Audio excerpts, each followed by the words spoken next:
All right, welcome to the Sae Bae cast number 167 with MolGoatKirby and Aatykon. Guys, how you both doing today? Hi. Hey, hey, I'm doing Yeah. good. I should be a better host and like address you when I'm just I'm still learning. We're one person really, so Yeah. Yeah, that's what people are saying apparently, so We should have coordinated it. Should have done a bit. yeah. yeah, I went perfect. Okay, so just first question right off the bat. What were your guys' first impressions of the Coliseum that dropped last week? Kirby first. Kirby first. All right, Okay. Kirby first. Well, I really liked it. It's I feel like I've been doing a good job of like hard content lately between like the Awakened stuff and this, so I've been really liking it and the whole new mechanics of like the whole parrying, like Dark Souls boss. I feel like we actually got so much cool new stuff with this. So I've been really liking it. And it's like Inferno 2.0, and I missed out when Inferno came out because I was like, I didn't have max gear. I had no chance for first clear. So this was like a lot of fun. So I've really loved it. Hell yeah. I Addy? st I started playing in the year Inferno came out, I think, or like a year before. So I also wasn't ready, and this felt like Inferno on release, I imagine, to an extent. So similar vibes here. The whole of Varlamore in general is just like really beautiful. Coliseum lacks a little bit of that, but makes up for it in like the difficulty aspect again that Kirby mentions. So I'm really happy with how it turned out difficulty wise and kind of hilariously. Mod Nox has been, or like prior to the Colosseum release, Nox was talking in stream a couple of times, and at one point we were asking him like, "So how many attempts did this actually take you to clear?" Because he was one of the guys who tests it. He's a really good player, even on the JMod team. And he just mentioned out of nowhere like, "Oh, about 20 or so. You guys shouldn't find it too hard. Maybe 10, 15 attempts to clear." And of course, we took this at face value on at the time, and then after it came out, we were like, "You really fucking just lied to us, right?" And I was like, "Yeah," but at the end of the day, I'm glad it turned out like that because we've been asking for hard content. So So I think yeah, you can get almost a little bit jaded when you're developing it or you're seeing the development process. Because imagine right now, both of you, like if you saw everything, but you haven't actually stepped into the Coliseum yourself, but you've seen all the videos, you know what to do. I feel like it would have taken you guys maybe 5 attempts at that point because you already know what to do for the most part. Um, am I wrong in saying that? Like maybe 5 to 10 attempts? Because I feel like the hardest part about Coliseum on release was literally just the fact that you don't know what's about to happen. You don't know the safe spots. You don't know the invocations. Like you don't know what the boss is even going to be. And I feel like just all of that combined makes it just a lot more of a challenge initially. Yeah, I would agree because I remember when like even just like comparing it to the Inferno, like as a viewer back in the day who wasn't doing day one, like I definitely wasn't as good as the people I was watching, but I was making it to the end so quickly compared to them just by seeing what they've done. So I feel like even like my boss attempts on this, my first few boss attempts I died in like the first few seconds, whereas because I just don't know what's happening. Yeah, So I yeah. feel like it makes a huge difference. That boss fight is amazing, by the way. But I'll have Addy respond. Do you have anything like? And I more or less agree. Yeah, it's all about the. It's for the same reason that the guys who are really good at innovating stuff, Kirby, you included, but like Port, you, Wooks, I guess all the guys who do that and really have like a more analytical approach to stuff do so well. If it wasn't obvious, Kirby, I think Kirby, you got to the boss like before anyone. I think I want to say, Yeah, it was kind of and crazy. I was like, holy. yeah, and, wild. and and on contrast, I probably had one of the worst runs of any of the guys actually streaming. And I struggled for like 2 days to get to boss.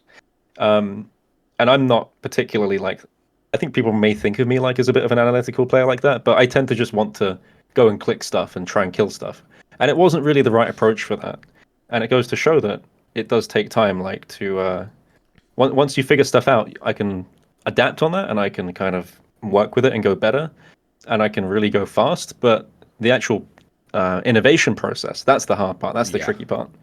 I agree with that as well. That's me. Like I Mhm. literally stalled for like 4 days just before I even entered it because I was like, I'm just watching day one. I'm like, this is just it's too overwhelming. Like I don't even know like what's happening. So and I also didn't know like the gear to bring. I didn't even know like what pillar I should be behind or anything. So I feel like as soon as and I was watching you guys like just running it. And so as soon as I started getting a bearing of what's happening, that's when it becomes a lot more like doable and just like relaxed because the fundamentals of how you're supposed to solve it are there. So But on the boss fight, that boss fight is incredible. It's so much fun.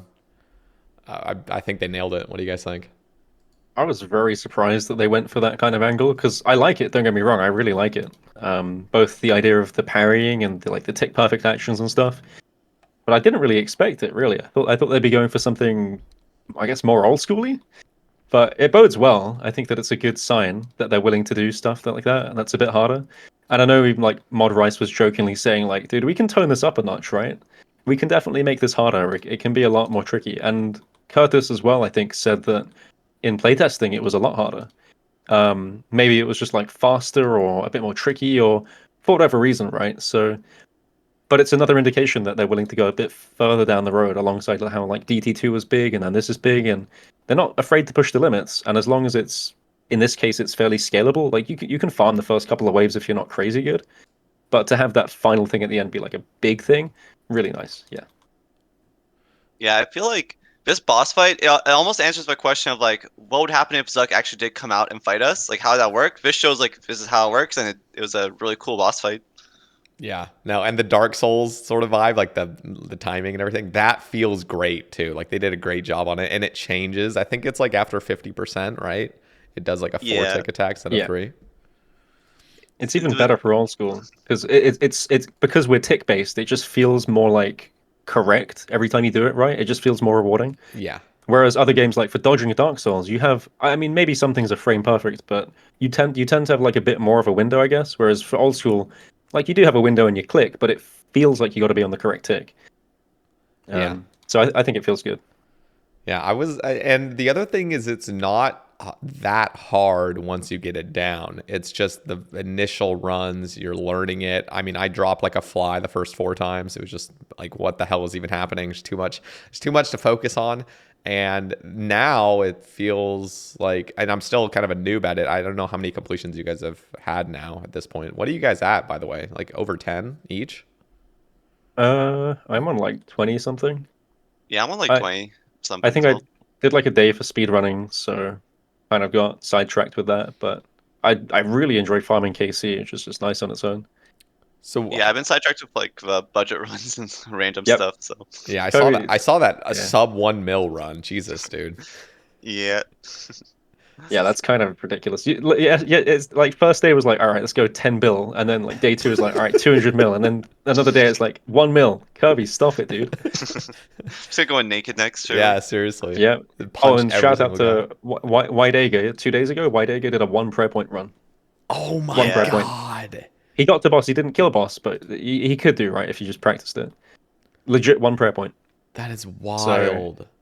people are already pushing the ceiling and the envelope a little bit. Okay, let's talk about the invocation system. So there's 3 invocations you get. They seem more or less random, but I think the first wave, it always seems like you get blasphemy. What do you guys think about whole system in general? Do you think it's fair? Let's Kirby? have either of you Okay. start. Yeah. Yeah.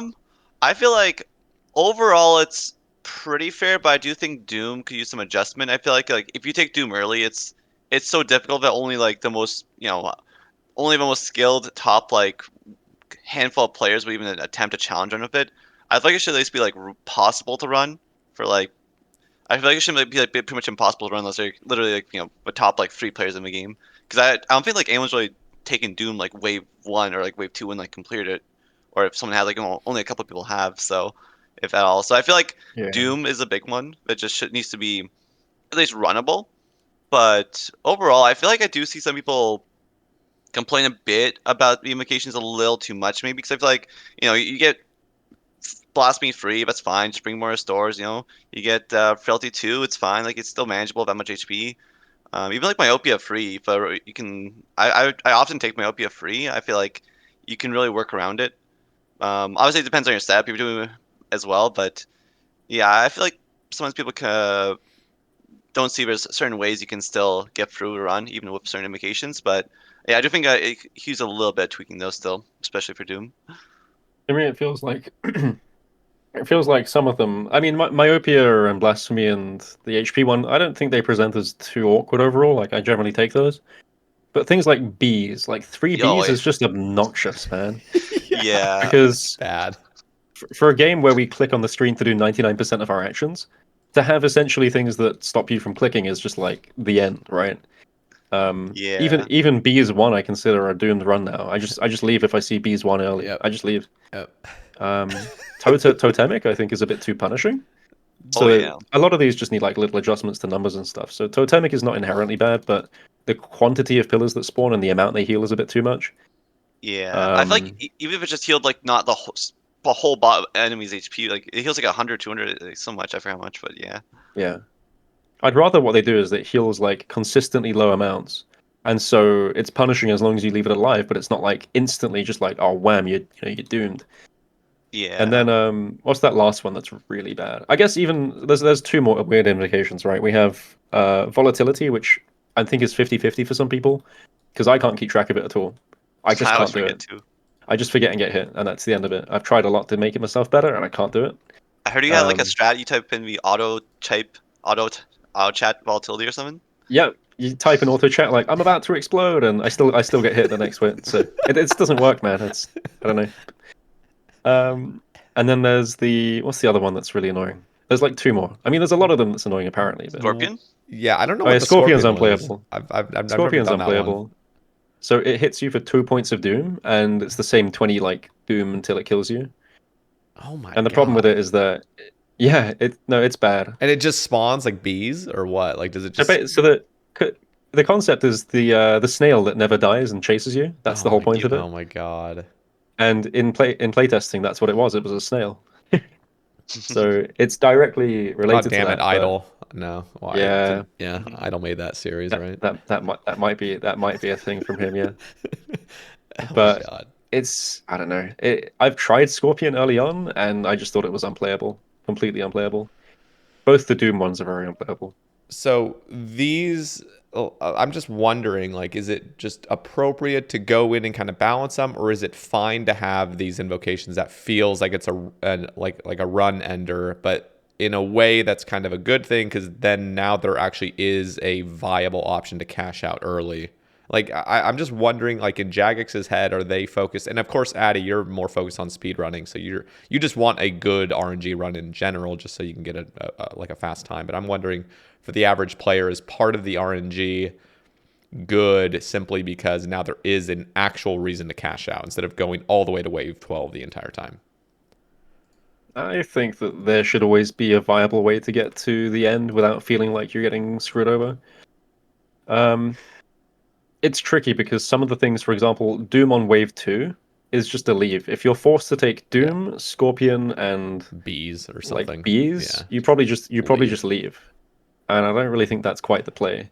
There is better options to make Doom playable. So like again, rebalancing makes sense. Where, for example, Doom so the way Doom works currently is you get 20 hits. If you take 20 instances of damage from anything, including divine potions, by the way, and Soul Reaper X will kill you from Doom. So what it should do is make it NPCs off hit praise only, and then it should make it so it resets every wave.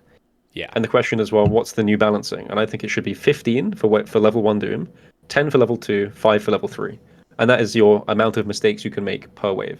And that would just be a small rebalance. Fine, makes it playable. Might even start taking it myself. Level 1, maybe not level 3, but level 2 would be viable. Yep.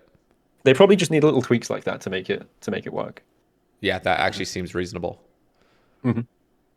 Okay, so were you guys like? First of all, I gotta say the invocations, I was a little bit intimidated or just like kind of nervous about them doing debuffs.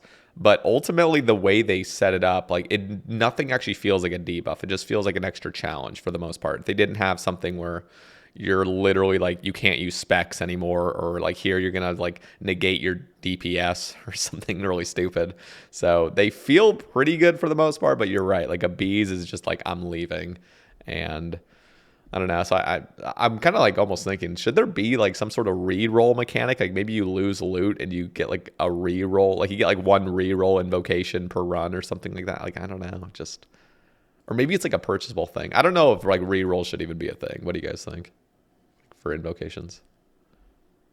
I feel like I'd rather kind of just, like fix the ones that are untakeable. It could be an option. You get maybe like one reroll per like run. That could be interesting, just in case you get like super unlucky. You get Doom, and Bees or something on a run.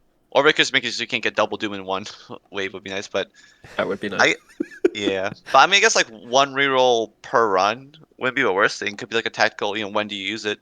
But yeah, or just just fix the invocations. They're a little overtuned right now. Yeah, I like the idea of one per run re-rolling. I like the idea of it as well being a penalty to your loot, like maybe 10% loot if you want to re-roll. Or like, maybe it starts at 10% and then it goes to 25% and then 50% and then it caps at 50. So if you really want to get your run done to get like a chance for pet or a unique, it's okay. But you are just costing yourself GP every time you re-roll. Stuff like that seems fine too. Yeah. Like I was thinking re-roll just like literally gets rid of your loot for the next wave. So whatever it says there, if you re-roll, it gets eliminated. That's not bad. I like that. Interesting. And it makes sense. Imagine you get Doom Bees, but the next wave is like a unique. Yeah, and then you're forced to try and play it out. That's actually quite nice. Yeah. So I like that system. Could be a way. What do you guys think of the loot from the Coliseum? Like just loot wise that you're getting? It's actually decent. So currently we get runs in about 20 minutes. Well, 20 minutes is a bit generous. Let's say 25 minutes turnovers, like 2 an hour comfortably. And that's getting us about 10 to 15 mil, depending on how fast you are. So that's not bad, but it is also early days. Yeah. But the uniques are somewhat holding price. They're somewhat holding price. I have a feeling, hilariously, that a lot of the reason for it is because the echo crystals, they're not getting used. They're getting thrown in Death's Coffer, and people are buying them to use for that. Yeah. Which is funny, but I have coffered a glaive I it's got decent. yesterday for 170 mil. Oh my god. I got one on day 2 and sold it for just shy of 300, so they're definitely going to be dropping rapidly. I've actually tested the glaive in a couple of places, and it just doesn't really do shit. Like, the use cases is basically Maiden. It's very good for Tob, and it's good for Sara, I believe, but it's not good for Zuck, we've decided. It just doesn't play out. It just doesn't hit at Jads. It just doesn't do anything useful in Inferno, which is a shame. It has some utility for Olm Head in large-scaled raids, but outside of that, that's basically it. So it's not really all that crazy. Okay. What are your guys' thoughts on like the quiver, especially with the 150,000 splinters it needs to be corrupted? Don't be an Iron Man. Yeah, no, yeah, that's pretty much the whole solution, just de-iron. Yeah, but now the real answer is to trade in quivers for splinters, which they're aware about, and they're probably gonna do. Okay. I do feel like if you go for like the whole Colog, I mean, you're probably gonna get. I don't know how much you get on average, but I feel like you might get like enough splinters by the time you get like all items. So, but I mean, I don't know how useful that new per armor is. How many people care about it? So, yeah, I think the best runs I've seen have been about 5k splinters for a completion, maybe. yeah. But yeah. Yeah, I so think realistically, that's yeah. I don't know. I just think like maybe the dissolving a quiver sounds like the best route to go down. Maybe 5 or 10k for a dissolve. I think 10k is probably reasonable. Yeah. 15 runs. Yeah. Yeah. Well, I might be more later on because like at current prices, I'd be like 10 mil for dissolving it for 10k. Yeah, it's too much. It's too much right now. It would crash the market like very quickly. Yeah, it is kind of hard to. Yeah. Huh. Or yeah, no. I was just gonna say. Well, there are alternatives. Like if you bring 10 quivers to an NPC, they're like, "Oh, you got 10 of these. Let me enchant it for you," and then that does it instead of having to. So it's an untradeable version, basically. Oh, okay. That would work too. Yeah. There are some options, but I don't think they'll go for them. But yeah. Yeah, I'm just wondering, like, should the splinters even be that like how expensive they are right now? I think the only reason they are that expensive is because everyone wants their max cape version. Yeah. And it's like I think so. Everyone's just doing wave 1 repeatedly. Like, okay, we also have to talk about the. I don't know if you guys both saw the Sir Pugger video. Oh yeah. Yeah. The bots are insane. Yeah, right. What is going on? Like, okay, well, here, let me like take us just a quick step back and like. First off, there was I don't think Jagex ever stated what they stated with Inferno release, how like they're going to be monitoring people that are buying capes or selling capes and stuff. I don't think they ever really addressed any of that with Coliseum. It just seems like it's, I don't know. I mean, I think there is sort of like just like an over looming thing that's just like, okay, don't do this, like don't buy quivers, but they never like addressed it exactly. So. And now there's a bot program out that's like AI, like it's like literally just solving things, and it's doing it flawlessly. I just wonder, like, Are you guys concerned about the integrity of this place already? My approach on this is basically that this stuff has existed forever, and whether or not people were aware of it, like people were botting everything in the game for the last 4 or 5 years, including Torv and Cox and Toa. So it doesn't really come as a surprise. But my personal mentality on this these days is that I care exclusively about my own account and nothing else. And really, what other people do on theirs is none of my business. Although, of course, I care that people try and do stuff legit, and it's like, that's the point of playing the game, right? At the end of the day. So it's more or less one of those things where I don't really look at other accounts to see if they got a quiver and be like, oh my goodness, that's crazy. And I don't know. It's really just about caring about your own stuff more than it is about other things. Like, it is a problem for Jagex to sort out, but it doesn't seem like it's going away anytime soon until they maybe like do some crazy merger with all the account stuffs and the Jagex accounts and all that, and get on the same, get on their official new client and stuff, which is probably just too far down the road. So, a few more years at least. What are your thoughts? I pretty much agree with Patty. Because I feel like even before we got people selling Inferno capes, so I guess someone having a bot script doing the same thing is gonna be a similar issue. So I guess but it does feel kind of weird seeing like the waves being solved like that, because that's so much more advanced than like the script we normally think of, like just like a simple Zol robot or something. But yeah. But I guess like at the same time, obviously it's a lot more sketchy to use a bot client, because then now you're just getting your account getting banned probably permanently for like botting. Versus like I feel like when it was people are probably more inclined to buy capes because it's usually like a temp ban. So definitely hopefully will deter people from using these scripts. But yeah, I feel like it's a good take just to kind of focus on your own achievements and not worry too much. And hopefully Jax just catches the people that use the scripts. But yeah.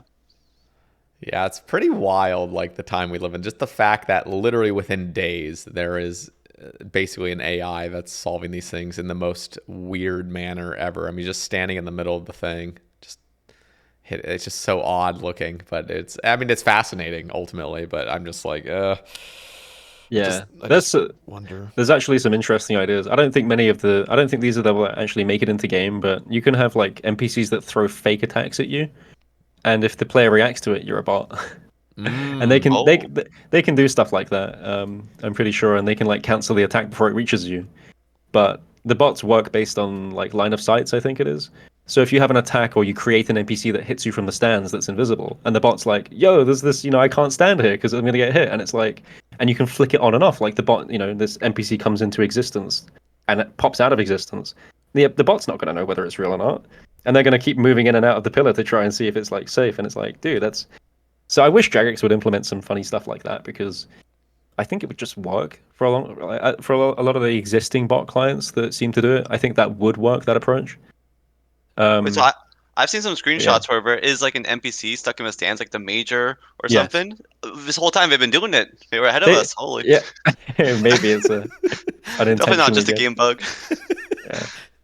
But I think the point was that there definitely are some creative solutions to it, but whether or not it's gonna have some wider impact on actual player runs if they see an NPC, presumably they wouldn't even see the NPC as the thing. It would just be like a dot that flashed in and out of existence underneath another NPC or something. But come on, Jagex, I believe in you. They can do a bit better. Basically, they got some other options. Okay, so this is like a I guess food for thought or a hypothetical. So if Inferno, if somebody is new to the game, let's say, this is like the best way I can phrase it. If there's like a new player that hasn't touched any PvM, what is the harder piece of content, Inferno or the Coliseum? And I'm talking in today's gear standards and everything. I would say.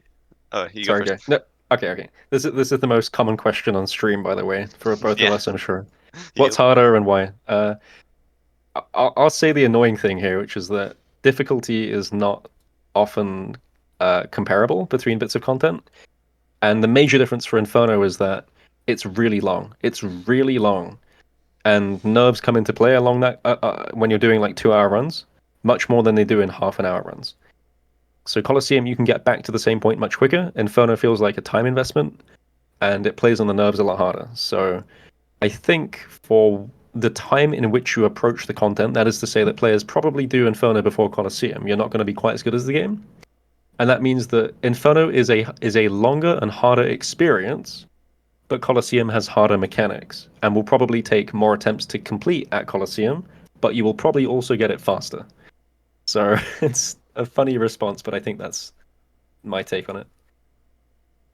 Yeah, I pretty much agree with all that. One thing is like the mental of Coliseum is huge since it's so much quicker. People feel more motivated to grind it, and that I feel like helps them almost play better, but very not getting as frustrated. Whereas like Inferno is just it's so long, so I feel like the mental barrier of Inferno is a big one, and also like I feel like there's a very big difference in difficulty of just like Inferno's more of like an endurance test. You'd run out of supplies in the Inferno from too many mistakes. Coliseum's more like you just get comboed out one way with like supplies left. Yep. So very, yeah, very different sort of like. Uh, but it's like what like Death by a Thousand Nails. Like, it's like you slowly over time over waves get destroyed in the Inferno. Yep. Yeah, Whereas, like, you get chipped to death. Yeah. Chipped to death versus like instantly punished and just slapped to 50. Yep. Yep. No, I agree with that. Yeah, I pretty much agree too. Like that, I feel like the Coliseum. Well, first of all, there's so much more of an incentive to like go do Coliseum because, well, I guess initially you're not making any money, you're just losing a lot of money. But the fact that it is a profitable minigame, Inferno is not like that. So like there is this sort of incentive to like get good at Coliseum because most people, I'm imagining, don't just want to get one quiver and leave. They want to get one quiver to prove to themselves that they can keep doing this piece of content because they're going to be making a bunch of gold. So it's going to be really interesting over the next few weeks to see the guys who do get their first quiver and then decide like, actually, this was kind of fun. Do I keep going and do I keep grinding it?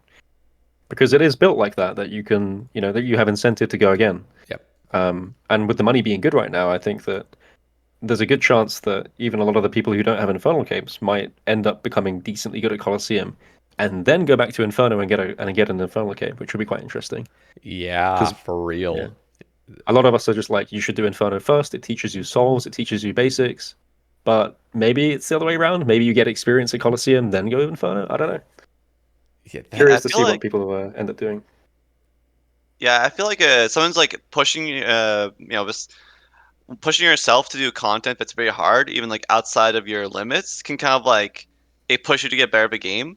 Like even if you like fail at it and don't quite get the quiver, like doing this content that's so hard just kind of helps you improve in a way. I feel like I've seen this with like other content or even like other games. I mean, you go back to like this other thing that felt hard, and now it'll suddenly just feel easier because you've like gone to like super training mode in this like super difficult thing. Yeah, I big agree with this idea. Like if you want to get good at anything, one of the easiest things to do is to quite literally jump in the deep end. And as long as you're willing to stick to it for a little while, everything else becomes easier, which is the same effect as like people who aren't great at the game and then do Inferno. By the time their grind is over, they go back to raiding. They're like, "Oh, well, Om is a breeze now." Yep. Yeah. And it's a really cool effect, but it's nice to see people get that effect from Coliseum as well. Yeah, straight up. And I've never been proficient at the Inferno. Like I've done the GM tasks, but that was years ago, and it was a struggle for me. But just having done a few days of Coliseum, I'm already like, if I went back to Inferno, like I actually think I'd have a lot more of a smooth time there. Like I'd feel more confident stepping out and flicking and just not having to hug pillars and stuff. Like I don't know. So it is kind of cool that translates over so well.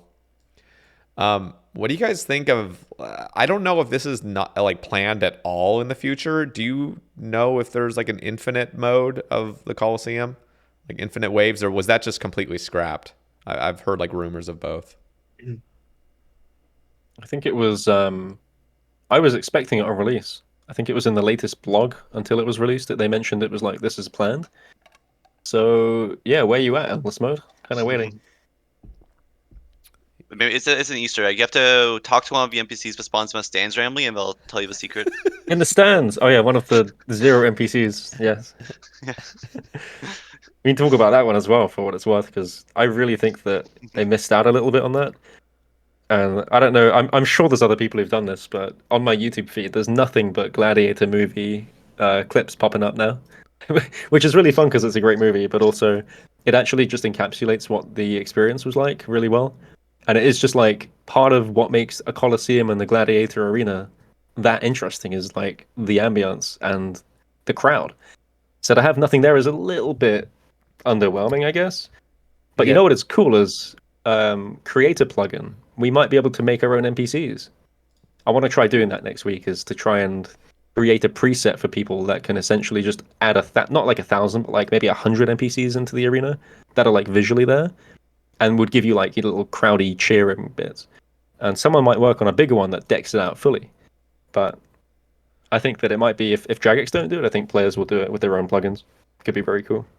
Yeah, it must have been just lack of time to like develop all that, because I mean, Theater of Blood literally has that where you can have players just watch. Wasn't that what like the first runs were doing? Like people were like entering their party and being able to watch like that. That was amazing, and that seems like a lot harder to code than just a one-time like arena. Like with Tob, you have like 5 or 6 different like boss rooms, so. I don't know. I just feel like that was a missed opportunity for you to just enter and see people's runs. But I don't know. Ultimately, it's like, who's actually watching people's runs? Maybe they just thought it was like kind of like a waste of dev time, because who's watching Tob runs nowadays? You know, like just, besides just to like troll people. But it happens rarely, but yeah, it's definitely died down. I don't think I don't. Sorry, yeah, go Kirby. I was gonna say, people trying to get the music tracks. I guess that's about it. Oh yeah, true. Yeah. I guess you just step in there anyway, though. It's just wave 1. Yeah. I do feel like at the end of the day, it's more interesting to have NPCs there than players. I like the capability of being able to spectate runs, but seeing just 100 NPCs cheering you on would be a lot more interesting. Mm-hmm.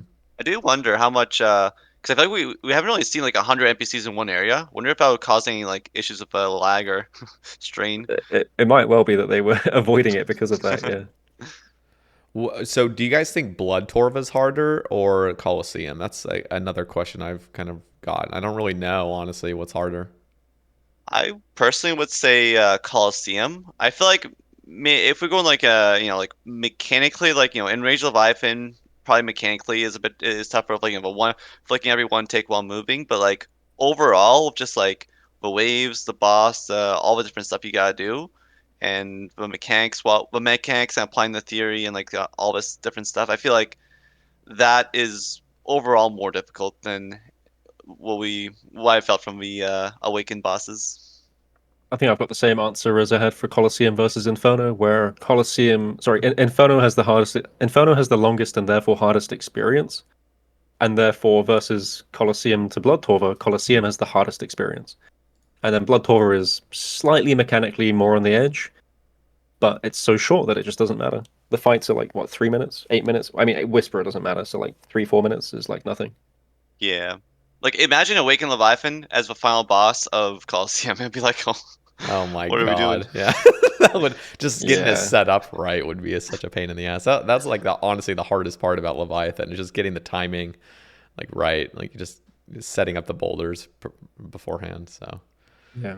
I'd really like to see a boss like Sol Heredit just out in the wild that you can fight. yes, Because it is such a fun boss on its own that I'm pretty fun. Yeah. I'm convinced that if you just took it out of its place and popped it in the open world and allow players to go fight it, it'd be really fun. And you could actually make it even harder in that case, because you would want some, because I feel like Soul actually is pretty easy. As soon as you've done a few completions, I feel like, okay, this is pretty simple. But yeah, if it was just out in the world where you can just kill it repeatedly, that they could really pimp it out and make it really difficult. They've got more parts to Varlamore coming, right? They got part 2, 3, 4, whatever it is, and there is an open world boss planned there. I just just conceptually imagine taking Sol and make him immune to magic and ranged, and just have him roam about. And because he does like massive AoE attacks on the ground, you are forcing players to go and interact in the kill. I don't know. It just sounds like really fun. Yeah. Just to have an open world boss. So hopefully Varlamore part 2 or 3. I pray something similar. Yeah, I've always loved the idea of like open roaming bosses. I thought they were so cool. I wish we had more of those in RuneScape. Yeah, for real. And they literally took away the 3 roaming ones from the wilderness. Like obviously they were weird and broken, but it just like that felt like you could just get railed by one like running out of the wilderness or something. It was kind of fun just seeing Callisto randomly just stomp you. Yeah, you're right though. That would actually be an amazing thing to just have a soul out in the wild where you can mass it freely. You can go in there and it's just I just think that's like perfect to introduce. Just have it have a ton of HP too. Yeah, he's got great mechanics when it comes to like AoE clears as well. Because obviously, if you're not in the right place, you're getting slapped. Yep. So things like the shield slam is going to prevent players from really farming it if you're just like not used to it and stuff. Mm-hmm. But if you die, you run back, you just give it a go again. There's no like waves to try and get to him. So, oh yeah, it would be very fun. Okay, so on the Twitter topics, I'm seeing one here from Pure Spam, and he says, I'm going to try Quiver Hunt on one defense soon. What are your best 3 pieces of advice, or am I being overly optimistic?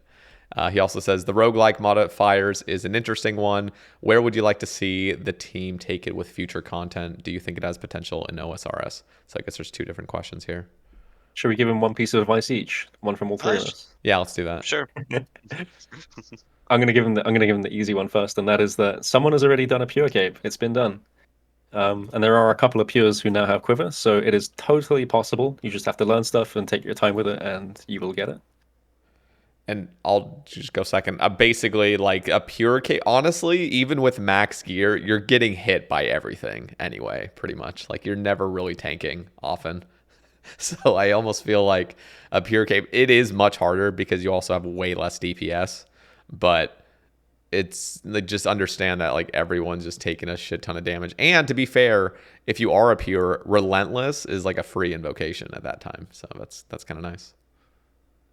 Wait, is Relentless is the one where you guaranteed take damage, right? Yeah. Yeah. It also gives you like a +1, +3, and +6 for like minimum damage. Like it adds to the damage you take. So it does add up a little bit, but yeah. Mainly for like the friendly ranger, it only hits like a 1. Now he's hitting like a 7 if you go up to level 3. So that's it starts to feel a little bit. And aren't they going to be changing that? I heard that that's a bug that the ranger only hits ones. Like to me, it seemed like it was intentional the way like I want to look at them, but like it seems it sound. I feel like I heard that they said they were going to change it. So, but they didn't change it today, did they? I don't think they did. No, No, they not didn't. yet. No. I was justifying it as basically like, hey, this thing is stacking your doom if you don't deal with it, so you got to deal with it. Yeah. But apparently it is just bugged. So what they're going to do is most likely, and this is what I think they should really do, is they should make it so the melee hits you quite hard, not as hard as it currently does, but quite hard. The major should be really accurate, and the ranger should be 3-tick, and give it basically some personality into the styles that they use, and that would make it a little bit fairer. Could be interesting. So right now we're all 100% accuracy. We never miss. Yeah. But yeah, and I guess my advice, I'd say especially for going for like a pure cape where it's gonna be more difficult, I'd say biggest thing is that try to don't be afraid to do the scary things that are actually gonna be worth doing. Like if you have a mentor coming towards you and you can't get him satisfied, instead of running away, try to like run in and get the optic, or like if you're doing like a B5 West start, when you get like a ranger, a major, or a manticore or a ranger, there are ways you can get them optic and pray flick, so you don't have to like run south. Like, but things that seem scary oftentimes are worth doing and learning, and then they make the whole thing much easier if you just take the time and initial losses. So I would say that's definitely worth it on a pure cape where so much more you're gonna get destroyed, especially if you're running between pillars too much. And I guess the modifiers in general, do you think this is going to be like a mechanic going forward with most pieces of content? And do you think it's good that they do these kind of things? This mechanic is like meant to be based off a rogue-like. I think this is technically a rogue-lite. And the terms are a bit foreign for old school players, but basically it just means that it's like wave based on repeat and you can kind of choose your modifiers as you go through it. The thing with it is that they promised early on that a lot of this would probably include some level of buff to the player as well. And when you have a look at every other rogue like or light in existence, it contains buffs. It may also contain debuffs, and there are a couple of games that do that, but typically they are choices that you make rather than things you are thrust into. So this is a very, very, very strange way of doing things. And I don't hate it, but I do wish that they would offer buffs as well. Whether it just be in the form of like, okay, 2 max hits, 10 accuracy, 10% increased loot, stuff like that. Something to make it feel a bit more worthwhile and also give you a bit of an edge. Because they can tailor the bosses to be harder, but, it feels worse and worse as you get like less and less and all that. Yeah, I fully agree. I was kind of thinking the same thing of like how fun it'd be to kind of gain basically like league like power ups temporarily, as you're just becoming super powerful and fighting these like crazy stronger bosses. I feel like we have like a very fun game mode. Like you still have, your base stats, your base gear, you're going in with, but like you can just really customize your character with like these buffs and become like who knows, like maybe run 4 tiles per second, like all these like crazy buffs. That could be very interesting. I feel like I don't know. So Did you I just would run to the mostly south pillar so fast? yeah, but run south buff. Leg it south. Yeah. So yeah, I would love something like that. That'd be cool. Uh, yeah, no, I actually think it's really cool. I was thinking to myself, I was like, I wonder if the Coliseum hadn't had any of these invocations, how, like, in my opinion, I think it would be a lot less fun because it's just you're just doing the same thing. It would just feel like Inferno, like a really short Inferno with no other sort of interesting things going on. So I think it is cool, and I actually think they should go forward with things like this. So yeah, I'm pleased with it, I think. I like it a lot more than the Toa things. Like, use Yeah. 100% of your special attack is not enjoyable. So dumb. Because for this, what they did was they didn't change your DPS basically. Yep. Nothing about the Colosseum modifiers affect any of your DPS. It just affects like the distance of your weapons. Yeah. And like maybe you have to path a bit better, move a bit better. You have less HP and stats to work with, but your actual damage stays the same, unlike Toa, Yeah. which is really nice. So on that half, it doesn't feel like you're getting debuffs directly to your damage, which is very important. And I'm glad they didn't touch that. Is that your speedrun setup? I'm gonna actually show this up. That one there is my farming setup. I see. He gets a lot of farming XP with that one. Yep. Okay. Actually, I'm very curious because Aaty, you still hold the world record. Is that correct? Is it just sub 19? I had it until yesterday, and then it got broken by Ionia for an 1830. No Monkey broke that for an 1820, and Ionia took it back for an 1803. So it swapped hands like another 3 times over the last day, and it probably will do for them until it gets to about sub 1730. I suspect it can be pretty easily swappable. But I had it for the better part of the day. Let me ask you this. Okay, so in 6 months from now, what do you guys predict will be the world record time at Coliseum?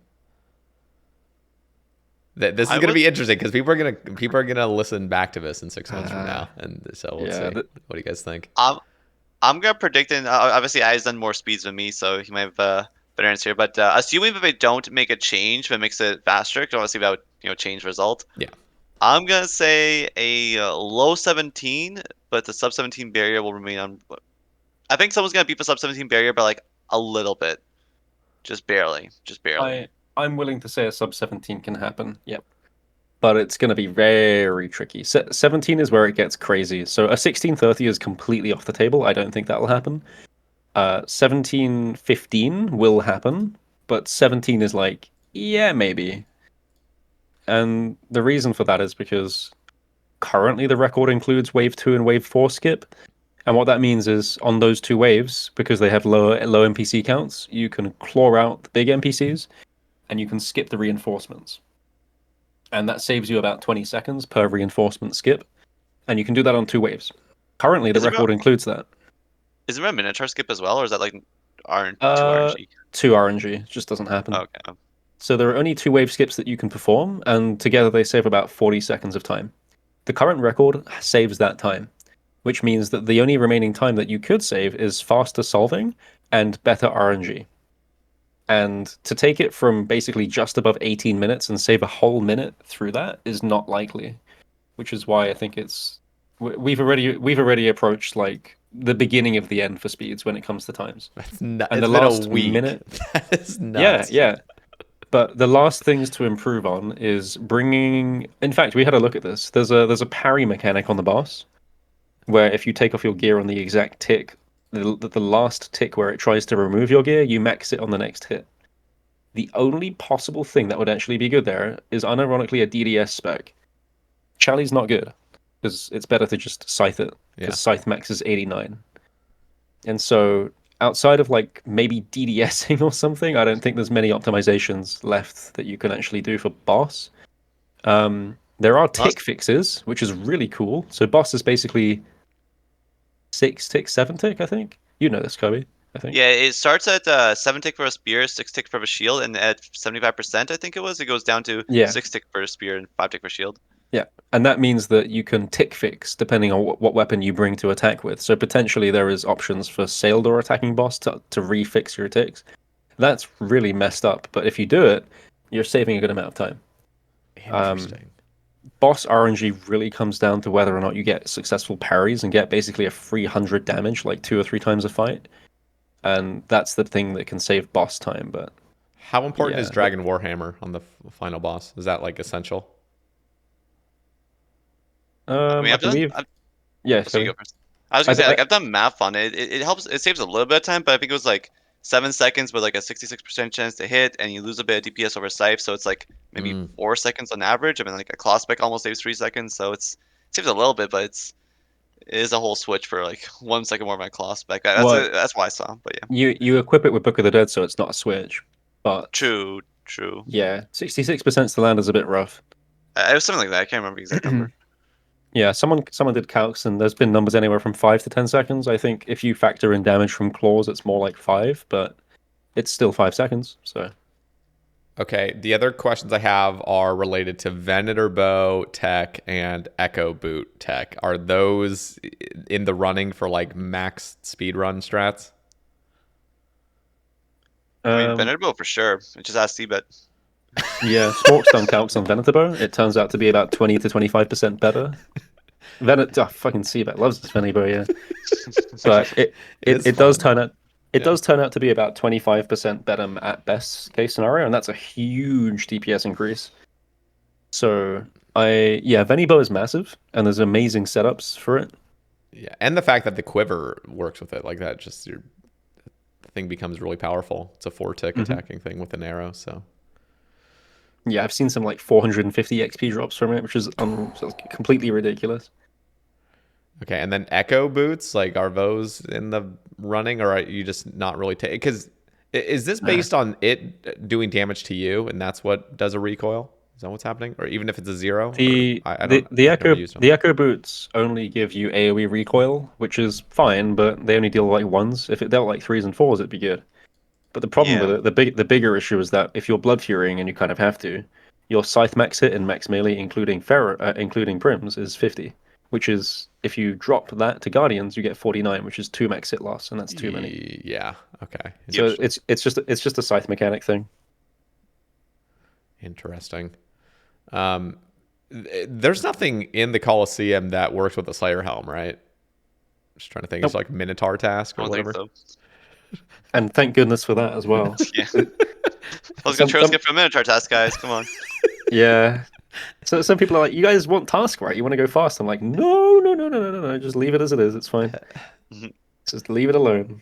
We don't need it. Okay, so explain to me the glory system exactly. So what is there just a way to get the highest amount of glory that's always choosing the heart? Like it is the are the modifiers essential into getting the highest glory, or is it actually no, just getting the fastest run possible and just doing everything correctly? Is that like the way to do it, or is it a combination of both? It's a combination because it's like the invocations you choose. It's like you get more glory per wave based on what you've chosen so far. And then like how you perform. Like if you do a flawless wave where you take no damage, you get like 100 points times the number of a wave. So obviously if you do like a perfect wave 10 0 damage, that's an extra 1,000 points. Pretty big deal. And then speed is the biggest one though. Like you can get like I think the formula was something like 500 points per wave, like times the wave number if you were to complete the wave in like 0 ticks. So I think it was something like that. So like wave 10 The would give way you like so it's for every tick that passes, it times the wave number, and that's the glory you lose per tick. So wave 10, you lose 10 glory per tick, I believe. yeah, but you can get like 5,000 glory if you use 0 tick cleared or something like that. Oh, I see. From my experience, I had rank 2 glory from purely doing a fast run. So I got the most ridiculous RNG on day 2 and got to 16 minutes to boss, which is unheard of so far, and that got me rank 2 glory. So despite having the fastest run, invocations mattered more in that context. So I do believe that for glory runs, you want the worst. I say the worst, the highest glory invocations matters first, and then speed, and then mistakes in that order. I also wonder if there will be people who will go for, because it seems like the final boss doesn't actually increase your glory. So I No. wonder if people are going to be just having a step designed purely for the waves, and they just run out of supplies before a boss. 'Cause they Wait, just wanna dude, you're right. Yeah. yeah, for max glory. So I Yeah. hope I kind of wish it would make for boss count for glory. It's kind of weird, but it doesn't. I feel like. I feel like I it don't know. should as well. No reason not to. I feel like on the end screen doesn't it say how much glory you earn for killing the boss, but it seems to not actually go to your glory. I swear it does say you earn Might glory for do. killing. I'm not sure. Maybe just an oversight, but yeah, it should definitely include the bosses. Yeah. I don't think anyone's saying otherwise. It's very still. It's just to do only the waves and get the highest glory, but you Yeah. failed the boss. Okay. Sani asks, do you think Coliseum dented egos of some PvMers? I haven't seen an update where gamers have struggled like that since Tob. Also, Sani's name is Scythe is back. There's two questions. His and also, what are your guys' thoughts on like the Scythe actually being hella good at Coliseum? Do you think that was a good decision? I'll bet the Scythe one. I mean, they mentioned before, but JMods that they wanted to make bosses weak to slash in the near future, and yeah, they were definitely not kidding. Scythe slaps the final boss quite a bit.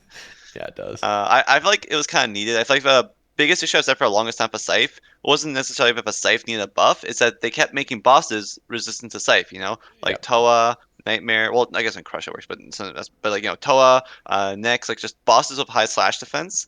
So if there's no bosses to use the weapon, doesn't matter how strong the weapon is.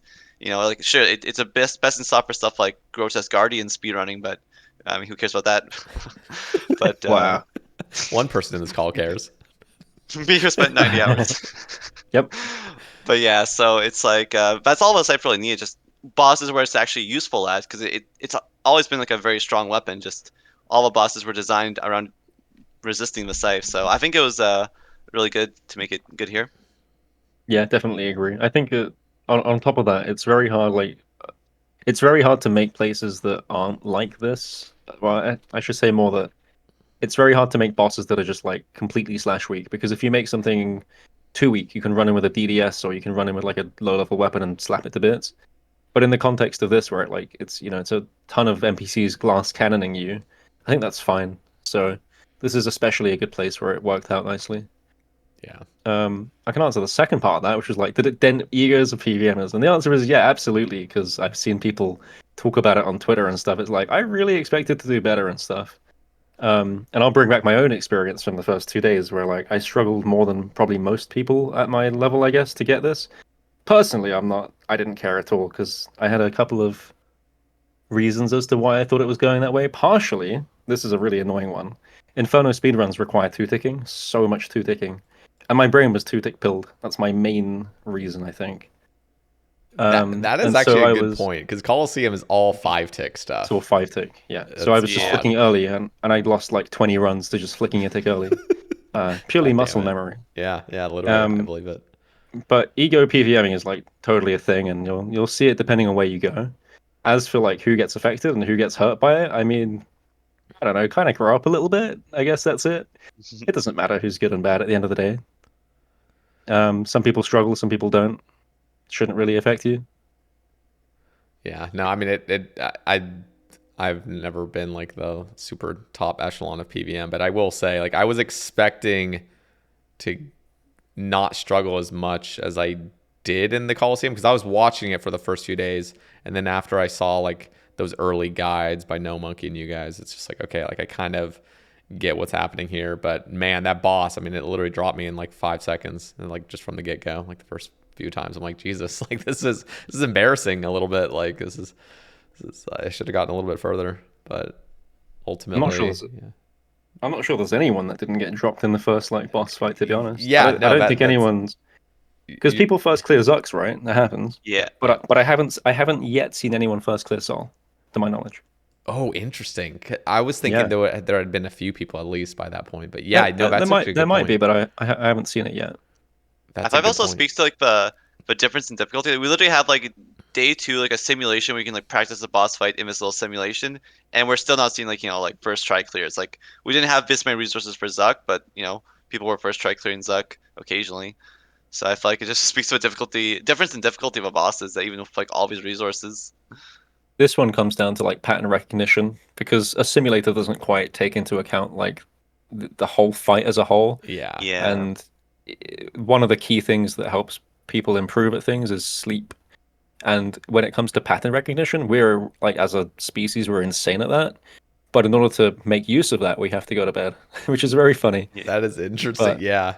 but you have to try it, you have to experience it, you have to see what it's like. You go to bed, you wake up, you'll be like twice as good. You do that 2 to 3 days in a row, you'll be perfect. And now on day 7 or 6, whatever we're on, we can all do it fine. But that first day, no one's good because the patterns, even if you see it, you don't recognize it. So I wonder if Port took Um, a midday nap. He must have, right? Getting Maybe. that extra He's just, sleep. he's just cracked. Yeah, that's. Were there any players that play tested Coliseum that like weren't allowed to do it on release or something? Like I actually don't know if it was players. So doing I this. I play tested Toa, so I know what this is like, and the answer is you're not allowed to. Well, for us, it was you're not allowed to make content until there's a first clear, I see. and that included everything from streaming to posting on Twitter and everything else. Um, I don't even think I don't even think they were allowed. I don't think they were even allowed to go for first clears. Who were the people? So Do you even know of any? Like, I'm just trying to think who was. Curtis went. Oh, I see. I Um, see. oh, I know a couple of people, but I don't know if they want to be known. And Okay, then so there's it's just like UK based like people. I'm assuming. Solo Mission and Curtis. Yeah. I see. That makes sense. Now Curtis was getting to the boss a little bit more quickly than some other guys, but he's also not actually bad at the game. Yeah, Some he's people good. think he still is, but he's good. Yeah. So I don't think playtesting gives you a huge advantage, to be honest. And some people will obviously disagree, but Well, it gives you if you were to compete at the beginning, it would be a huge advantage because they've already gotten their sleep. Right? I don't think so. But it depends because Curtis was saying that the run was very very different to what he was expecting, That's and true. That would change things up a little bit. it gives you an idea of maybe the gear you should bring in and like understanding. Oh, it's like weak to scythe. I'll bring in a scythe switch and full melee. That much is obvious, but I don't think the actual idea of playtesting really translates that well. Of course, it will depend on the boss itself, though, like what they change. Okay. Let's see. Wise Old Man asks, how would you describe core mechanical skill progression in OSRS from a brand new player up to your own skill level? What are stepping stones? I guess we can kind of describe this in content, maybe like a few steps of like, I'm assuming the hardest thing now is, I mean, it's like Colosseum, Blood Torva, and Inferno, I guess, though. I feel like they're all three in like the hardest thing. Maybe Tob can be thrown in there as well, but I don't. Hard mode, maybe. Yeah. Yeah. I'd agree. Those 4 places are probably the hardest. We usually like have a pretty distinct pattern of how do you get from here to there, and let's start with the quest cape, and then do the quest-based bosses. So Zora, Vorkath, Muspah are great stepping stones, and then the tier up from that is CG, Fasani, Toa as you run through the invocation levels, Chambers and Tob at the far end of that, and then you move into fight caves at some point. But then you move into the likes of Inferno, Blood Torva, Coliseum, whatever. And I think the main thing here is start small, but always aim higher. Don't just be satisfied with how good you are. And if and this is going to sound crazy, but the one like, how do you get better at anything? People don't like practicing games because it's meant to be just like, I'm chilling in the evening, I'm just clicking boss, and that's fine. Like, you don't have to get good, but if you want to get good, sit down and practice. Best way. Yeah, pretty much agree with all that. I thought it kind of comes back to that previous conversation a little bit before of like, sometimes jumping in the deep end for a bit can help you kind of like push your skills up a bit. Even if you don't necessarily beat the content, just going into the deep end sometimes and doing content outside of your comfort zone for a bit, and then you just kind of like improve. One of the hardest things to change is that a lot of players, when you're playing, you're playing to make money. You're playing to increase your bank value to get a new item. You're not playing to improve. And there's a level of a mindset shift that has to go on to want to say like, I'm willing to go into the Inferno and die 15 times in a row trying to get better at player flicking, despite not making gains to my account. And that's a hard shift for a lot of people to make. But if you do manage to do it, that's where you start to see big improvements. It's that willingness to want to do it and give up the potential loot that you would have received from doing some noob ass toas or something. and then you come out the other end after having gone through the deep end experience, and you're good, much better off. Yep. Okay, quick question on the CAs that are going to come out with the Coliseum. What do you guys think the Grandmaster speed time is going to be for Coliseum? Surely there's going to be, it's not just going to be get a quiver, right? Like the blood, I feel like Blood Torva, they could have actually added some other things to the CAs, but the fact that it costs orbs, I think was the hindering, like, of, okay, we don't really want to go too deep into these CAs with the Awaken stuff, so we'll just have it be a completion. But I feel like with Coliseum, it's on the level of Inferno, where they're going to add a bunch of really challenging things. I feel like, I mean, Aty's done more speedrunning than me, so I mean, he's gonna get a better judgment of a time. I could see like, I don't know, maybe sub 22. What do you think, Aty? So the money runs that people are doing right now are approaching. I've had a couple of sub 20 money runs and a couple of other guys in the same position. Like, we're not speedrunning, we're just like doing standard KC, not taking risks, and that's getting us sub 20s. So if we try and take that back and have a look at the actual time, I agree that 22. I would say 22 is the highest time they would do. 21 would be reasonable. 20 would be a bit too much, something like that. But this does depend on, do they change invocations? Do they make it faster, easier? You know, what's going on? But yeah, 21, 22 would be GM time, I think. Interesting. I feel like one of the CA tasks is going to be like kill or like do it without a scythe, probably. Just like they have the Inferno, don't do it with a T-bow. Yeah, budget run, no mega res maybe would be good. 1 mil task. Yeah. Oh my God, no, please. Yeah. The current setup, I think, I've tried to look at some budget setups, and the one that I've come up with is like a 276 or something, and that gives you the likes of a Bofa, Tent Whip, Blood Fury. You still get decent magic, and honestly, even like a 300 mil setup is probably enough to get consistent clears if you really try and knuckle down at the content, which is pretty reasonable. Similar setup to Inferno, like 300 mil, 400. Okay, Yu-Gi-Oh! Asks, and we've already been touching on this, but just asks straight up, was the Coliseum the pinnacle of what an endgame PvM update should be? No. Ooh, hot take. I was going to say yes, 100%. You got to aim higher, always. There is no pinnacle. That's a right, yeah. question. Yep.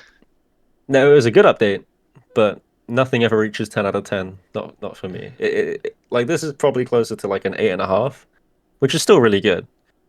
But I think that, you know, even little things like the ambiance in the arena, having NPCs to cheer you on, that would take it up a notch.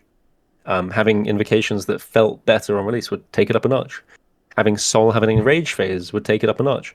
You can always do better. You can always do more. It's not to say it's bad. It's just that there's nothing wrong with reaching higher. It's fair.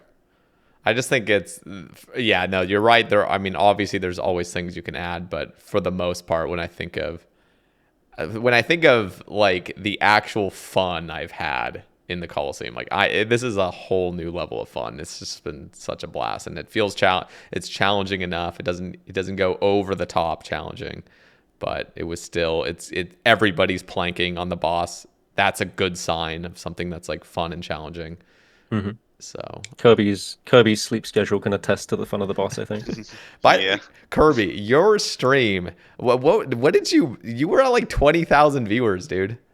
Yeah. Holy shit. It was crazy. What did that feel like? Like that is like top 5 counts of like any creator I think I've ever seen in the platform. Like Wooks has hit that, Bodhi's hit that.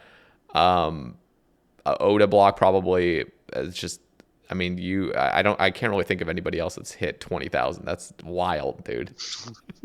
Was the nerves? Like at the time, like how were the nerves and everything? Like at that time, I was just locked in. Like honestly, until someone tells me, like I don't even know my view count, I would have just assumed it was at like a normal number. So I was just kind of doing my thing. But obviously, at once like 100 subs pop up in like a minute, I'm like, okay, there's I think a few more people here than usual. So a few more. Yeah. That was crazy. Like I was like, I don't know. It's just it kind of blows my mind more like after effects. I feel like when I'm streaming, I'm sort of like just in the zone, and I don't really usually take as much note of a view count. But like afterwards, like it's hard to believe. Like I'm ending stream, like I can't believe so many people were watching me today. What the? Yeah. But yeah, That You was. I wanna? mean, it goes to show because you were the first person at the boss, right? So was that like the moment? I know you weren't looking at the view count, but I wasn't watching the whole day either. But was that like the moment where like your viewers started shooting up? You think? I think Or because Yeah. once again I don't keep track of it, but yeah. Some people were watching, and yeah, I came through once you hit the boss, and yeah, that was the moment. I think he went from something like 4K straight to like 12 in the span of about 2 minutes, something like that.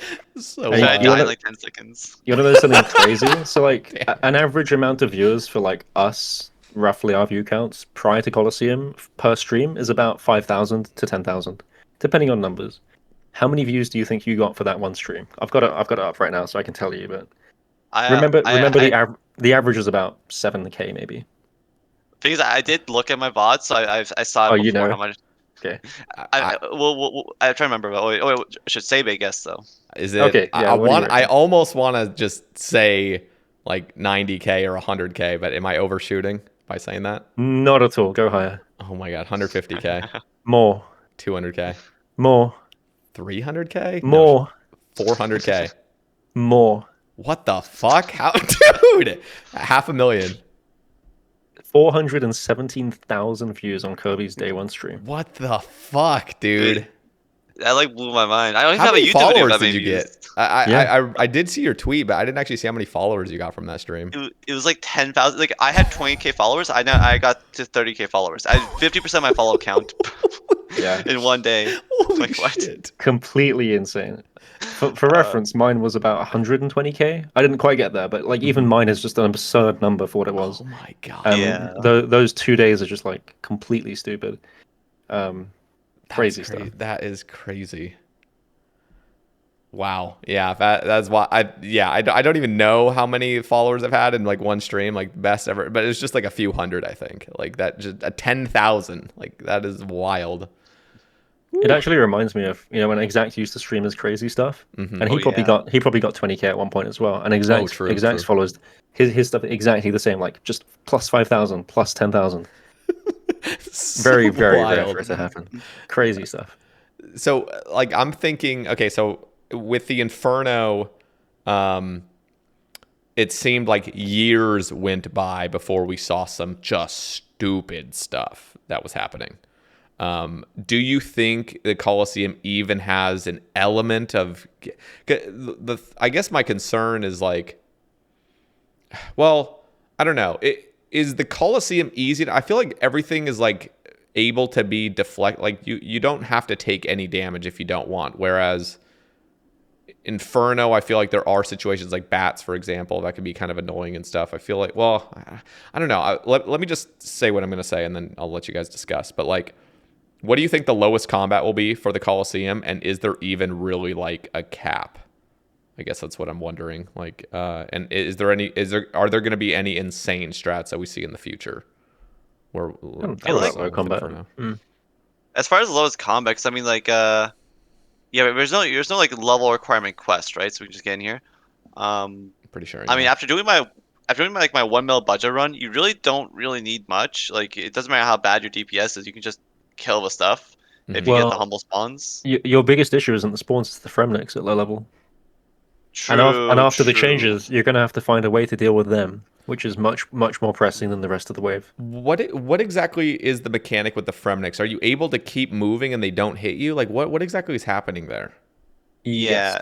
So they attack they're basically on like a 6 tick cycle, but like unlike other NPCs, their cycle keeps going even when we're not attacking you. So it's kind of weird because normally an NPC like if it can't see you, it's not attacking. But it's like if you're running, it can't hit you, but it still like tries to hit you, just doesn't hit you. So like and then it goes on another 6 tick cooldown, which is kind of Hmm. weird. So it's So like a constant yeah. so there is a way to never get hit by them? Is that what I'm getting at? Like if you just kept moving? Yeah. Yeah. It yeah, if you just like You have to move on a particular 6 ticks. I see. yeah. So theoretically, it's possible to not take any damage. Yes. Yep. Jesus. So with a right like invocations, if there's no re-entry, you can just keep moving, attack, keep moving while prayer flicking whoever's on you on the side. And like if there's no red flag, like the Minotaur will never get to you. So I feel like it'd be doable, but it would at the very low end, you kind of would need the RNG of humble spawns because to a degree. You know, there's only some. I mean, well, if you get really good at flicking, I guess you could just keep moving and doing it, but it'd be kind of hard. But yeah, Another brick wall might be the Sol Arena because it fills up at the end, right? it The does. sunspots. It's slow, but if you're doing very low combat, that might fill up a bit more than is possible to run with. I So mean, that might be a DPS check. it is a. I kind of thought about that. It's like 150 HP. Do we have a weapon that can lower defense that a low level could use? Cause like you could in Bone theory dagger. milk stream. Yeah, but I guess I get like one use of that. Cause then it's like it'll like never hit. Stab. Cause I was gonna say if we had something else that could like be used at a low level, you could keep lowering his defense down so the end goes faster. Since it's like, you can basically milk the first part of a fight and it's fine, right? Because it's so slow, like it's Yeah. easy to dodge him over and over again. Oh wait, what if you? No, I was gonna say let his HP regen back to full, so you get the guaranteed bone dagger spec again. No. Oh no, that's not. Oh no, I'm thinking of. Wait, I'm thinking of League's Invocation. I'm cooked. But yeah. I think we could go pretty low though. Like 150, you just have to do 150 damage before the arena fills up. So whatever combat level can get enough melee DPS. Yeah, So predictions on lowest combat? I reckon a 25 would be the absolute lowest. 25 combat. Yeah. Wild. You need overheads. Can you not get that 25? You can, but like I for mean, You're gonna have yeah, like, but you're gonna be leveling up as you're hitting stuff. That's the real concern. Like you have to that go as through well. those 12 Yep. waves. Like I think of like a 40 combat Inferno, and like I'm pretty sure they start at like 30 something combat, like Yeah. 35 or 33 or and stuff here is like beefy. I feel like if I had to put a number on it, considering like the DPS check at the end, I feel like you could do it with at least because the other thing you need to use melee, so you need to have like attack and strength. That's a lot of combat levels. It's a problem. That's true as well, yeah. I haven't looked at like how fast the arena fills up. Obviously, I mean you also have a laser, so like even if the arena isn't like fully filled up, like you need to have enough spaces to statistically have a chance to actually dodge lasers, with like free inventory, free spots. So and like the souls act and dodge souls attack as well. So I think the lowest, if I had to predict, let me think, it's free attack and strength levels for one combat level. I think you'd want at least 60 attack and strength maybe or something. So that's 120, so 40, so it's HP and prayer. I'm gonna say 60 something combat. Yeah, I'm gonna say 60 something Well, combat, I think. that's pretty high. Okay. I feel like that's pretty high too. I was thinking maybe like 45 or something. I was thinking like 30 combat stats or something, but the problem is like you can't do the same thing with like Inferno where you just go like low range and nothing. Like you need the melee, and that final part, like you can't just spend like 5 minutes killing the final 150 Yeah. HP. Like you're gonna fill up. the real brick wall is probably going to be with the waves and the fremnix, because with Inferno you scout waves, you know what's coming and you can deal with it. Yeah. Coliseum, it's purely reactive, and there's no other way to do that. What is I don't think you can scout Colosseum waves, although someone should probably try it. Be interesting. what is the no, you wouldn't be able to because you can't even like log out or hop Oh, rolls, right, which, yeah, you by the can't way, log. what is up with that? Like I literally like my PC literally blue screened as I got to wave 12 and I was in the little queue, like just like choosing my invocations. I got logged out and the whole thing just resets. It's like, what, were they just concerned that there might be some bugs and they just didn't even want to try it? So they just, if you log out or hop worlds at all, you're just out like that. I think that's so dumb. Maybe it's to prevent scouting. But I feel like they could have done like maybe No, like really. we could have just done the thing of like you can log out between waves, but not like That's what once I a thought. wave. Like you can't like log out mid wave or something. Yeah. Like, That would have just been a done way that. better option. I just felt like that's like such a scam. Like, what if what if there was a star that landed on the world and then now it's at 2,000 pop and you're just like on wave 2 and you're like, or like wave 8. I don't know. I guess wave 2 oh you no. reset, but like wave 8, it's like you just want to keep going, but the ping is, I don't know. I just feel like that's so dumb and they should fix that. Like, I just feel like that should be a thing. If you're in between waves, you should easily be able to just hop worlds and be at the same position. Like, I don't know. I think it's dumb, personally. But that has eliminated any form of scouting for sure, though. So, I mean, like in the fight caves, I don't think you can scout fight cave waves. Like you can't log out mid wave, right? Not like the Inferno. I'm trying to remember. I don't know. I'm not familiar enough with fight caves. Because fight caves are like predictable spawns, though, so you don't even need to scout in the first place. Yeah. I don't know. Yeah, interesting. So that will be extremely hard. Okay, so obviously there's no invocation that eliminates pillars, which I was honestly expecting there to be some sort of like no pillar thing. Would a no pillar theoretically be possible? That sounds fucking Yes. brutal. Hmm. I mean, it's definitely Probably. theoretically possible because you would It's just have to like do theoretically step unders possible. and stuff. It's probably not practically possible. But that sounds Yeah. horrible. That sounds I mean, so rough. if you throw on just the early Mage, Prey, and Thing, and you don't have Relentless on, I don't see why you couldn't eventually find a way to off-tick the really awful waves. So I think, yes, it's practically possible. No, I don't think anyone wants to do it. It's probably what it comes down to. I'm pretty sure that AI bot could do it. Just Yeah. first Yeah, attempt. maybe.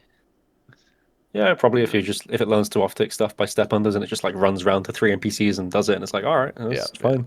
Oh my god, it's crazy.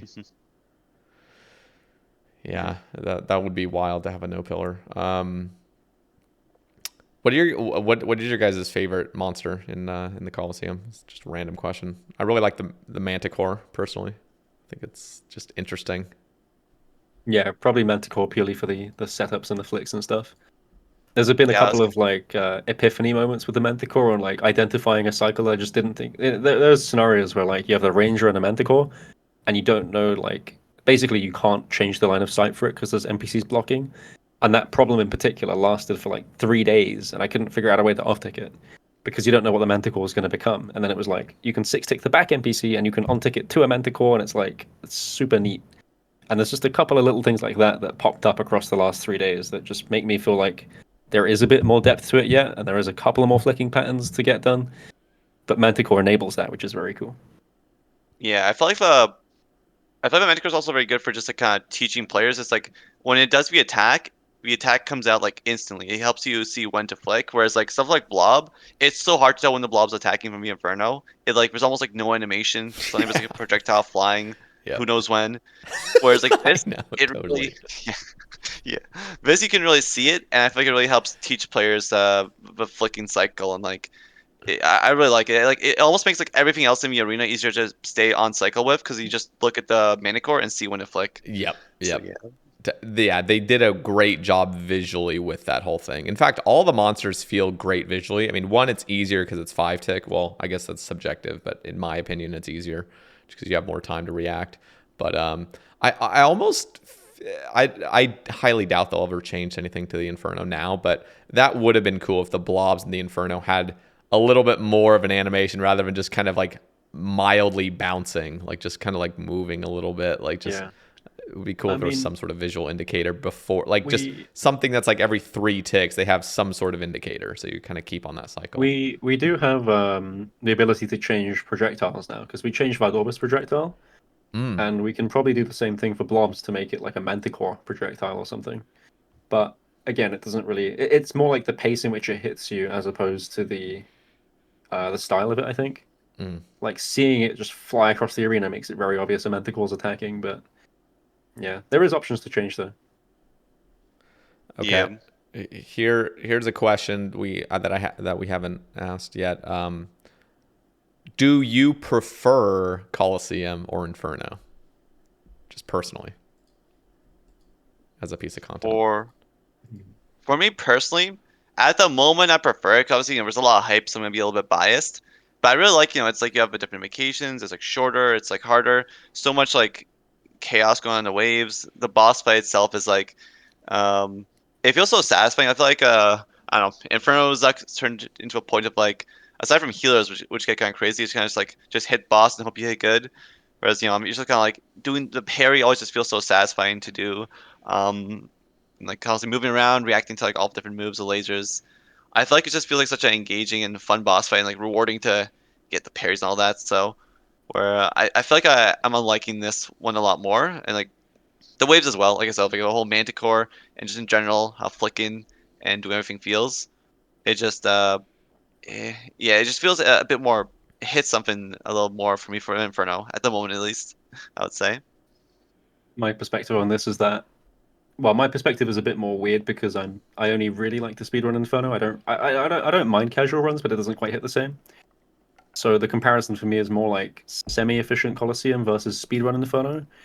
And for that, I would say that Inferno still takes the cake as far as fluidity between waves. There's no delay, there's no weird invocations. And the setups, the fluidity, the way we approach the Inferno waves has way more depth and way more interest to me. But the Coliseum, the final boss, Sol is just way more fun than Zerk, for sure. And I think that because it's new, it maintains this novel feel. So they both have their charms. Right now, Coliseum is more interesting. Yeah, I agree. Okay, Mandrew asks, are you two happy with the direction that the game is going in? Yes. Yep. Or it's just at the same time. We're the same person after all. Yeah. Can edit that in. Yeah. Yeah. I think that after DT2, like leading into DT2, it was a bit hit and miss, and then they kind of embraced this what they call again aspirational content stuff. I don't think this is aspirational level, but it definitely hit in a similar fashion on days 1 and 2. And being willing to go to that place and seeing the results of both how it's like received, and again, even I think the Twitch and the YouTube side of things goes to show that people love watching it and love participating with it, whether it be like directly or indirectly. So I think the direction is good. Pretty sure that there's going to be a bit more to come in the next few years. Like Raids 4 is probably due next year, I want to say 2025. I think that's fair. Oh, And so if that goes well, that'll be the big confirmer that we're on a great like record. Like the track record is proving itself time and time again. Because one instance like Blood Torva could be a little bit like maybe hit and miss, just random luck. 2 instances in a row is like, okay, we're getting somewhere, but they need to if they deliver Raids 4 and it's really up there, I think we're in a great spot. Yeah, I agree. Same. I pretty much all I was gonna say. Yeah. Okay. Do you? Well, he has a couple more questions. What do you think the devs should focus on more than they are currently? Obviously, you guys are both PvMers, so obviously you guys have biases like towards, what content you guys want to be delivered. But yeah, do you have any specifics on that? Maybe fixing tutorial skipping. I don't know. Oh, thank goodness. I know they're doing something with Project Rebalance. This is always like the portion I skip over because I just never tutorial skip. But apparently those lower level Slayer monsters have removed some of the shittier tasks. Is that right? Nah, if you guys... not It was really. not for. Okay. It was not for tutorial, right? It was like for just the other ones. Spheria Yeah. and Trailder, yeah. I see. Plus, the issue is still just like it's more so of a high level bosses, but not like Turiel and Durdle. Not that it's the middle level bosses are effective, but we want it's a high level boss, not for low level bosses. We want to change. Yeah, I know. Yeah, I mean, it's literally so tutorial skipping is the whole reason. Let me just make sure we're on the same page. It's just because of Inferno. It's just because people want to run Inferno, or is it everything? Nope. Just what is it? A lot of people advocating for change do run Inferno and use it as the primary reason. I really try and stay away from that, and basically, because Turiel is used by people who want specific tasks, that's the main thing. And you could want a specific task because you're someone going for CAs and you have boss locked behind tasks. Maybe you're an Iron Man who really wants an occult or a trident and really needs to get that specific task to get that item. Maybe you're trying to go for a boss pet hunt and you'd want to get a Cerberus pet or a Grotesque Guardian task. So there are lots of reasons as to why it does matter and not just for people who want Zucks. So when it comes down to a solution, it's not just like, hey, give the guys their Zuck tasks, because that doesn't solve it for everyone else. And typically advocating for better changes towards the nature of better changes towards how the game actually functions from the bottom up is way better than just giving band-aid solutions like here's your Zuck tasks without having to do the task. This is me completely spitballing, by the way, but what if there was a way to buy Slayer points with GP at a super high price? Nah. Just thinking you just pay 100 mil for 1,000 Slayer points. Here you go. Here's some skips. Turiel is 900 points per hour, effective. Oh damn! That means that's a lot. Yeah. Comparison. Yeah. Will these Slayers 350 points per hour, 400 points per hour? So we're talking 40 minutes to get a task Turiel skipping, or you're talking about 2.5 hours of efficient point boosting for a task. basically it comes down to that Turiel is just way too strong when it comes to getting a specific task. So, And despite being too strong, it still sucks. So so you what do need you, a whole new system. what if there was a way, maybe through CAs or something? Again, this is me spitballing. I've never really thought about this too much because I actually just enjoy doing Variety Slayer. I'm one of those weird masochists. But what if like the cancel cost went down if you were a GM, for example? So canceling a task now only costs, let's just say 15 Slayer points. Too many. Doesn't work.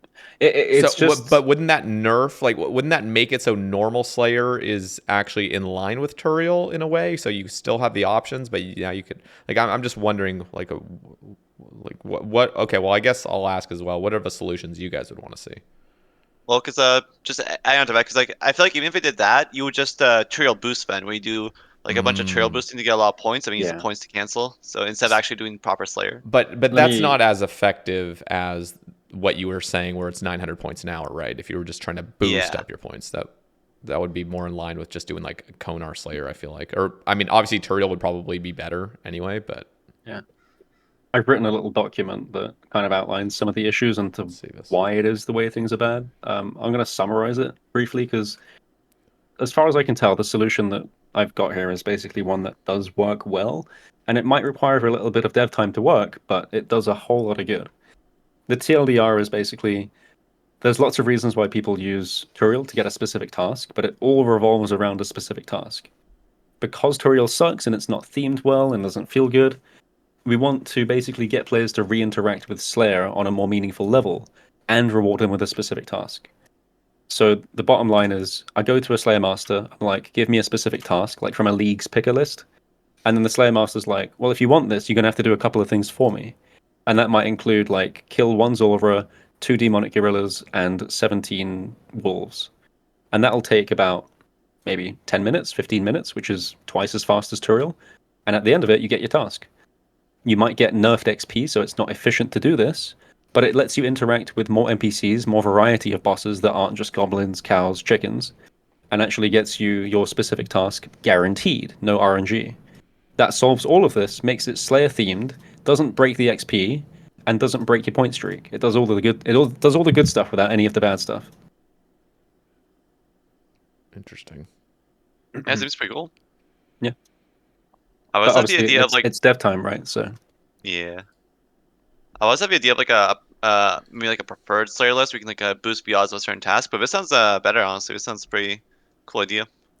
Yeah, I've actually always been more of a fan. Like, it would actually be cool if, for example, there was like a full sort of like interface revamp of Slayer where like you look, like, let's just say you go to your boss and there's a full on like CA looking menu where it shows all the tasks you can get. It shows the weightings.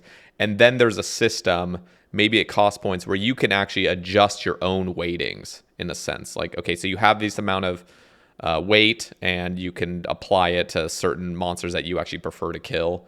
And then that just ultimately just, so everybody has sort of a lightly customed block. That's not like fully customizable where you just choose whatever you want all the time, but the weightings at least are adaptable. I feel like that could be a really cool system change where it's not like totally breaking everything, but at least for the most part, you're able to weight your own tasks in a minor way.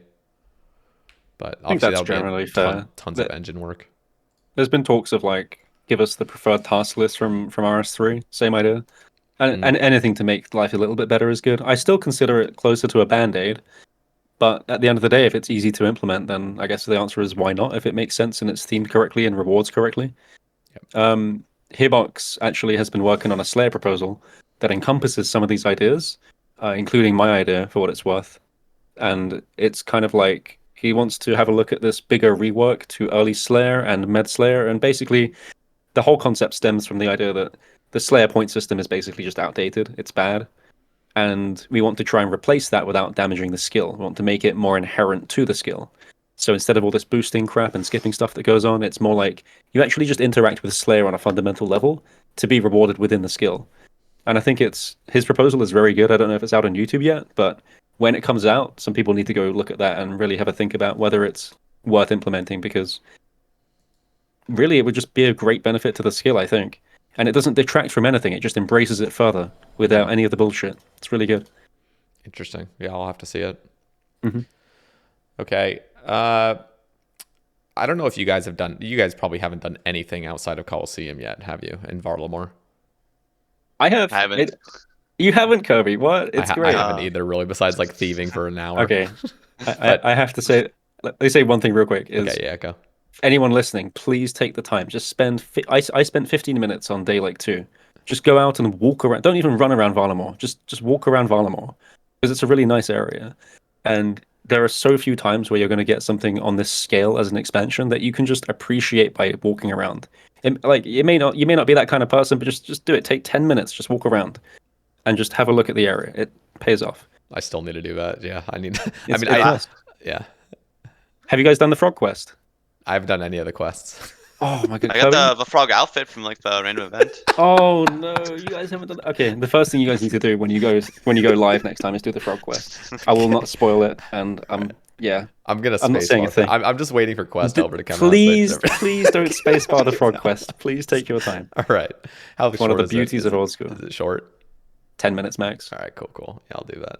It's all in the dialogue. It's a roller coaster, man. It really is. Okay.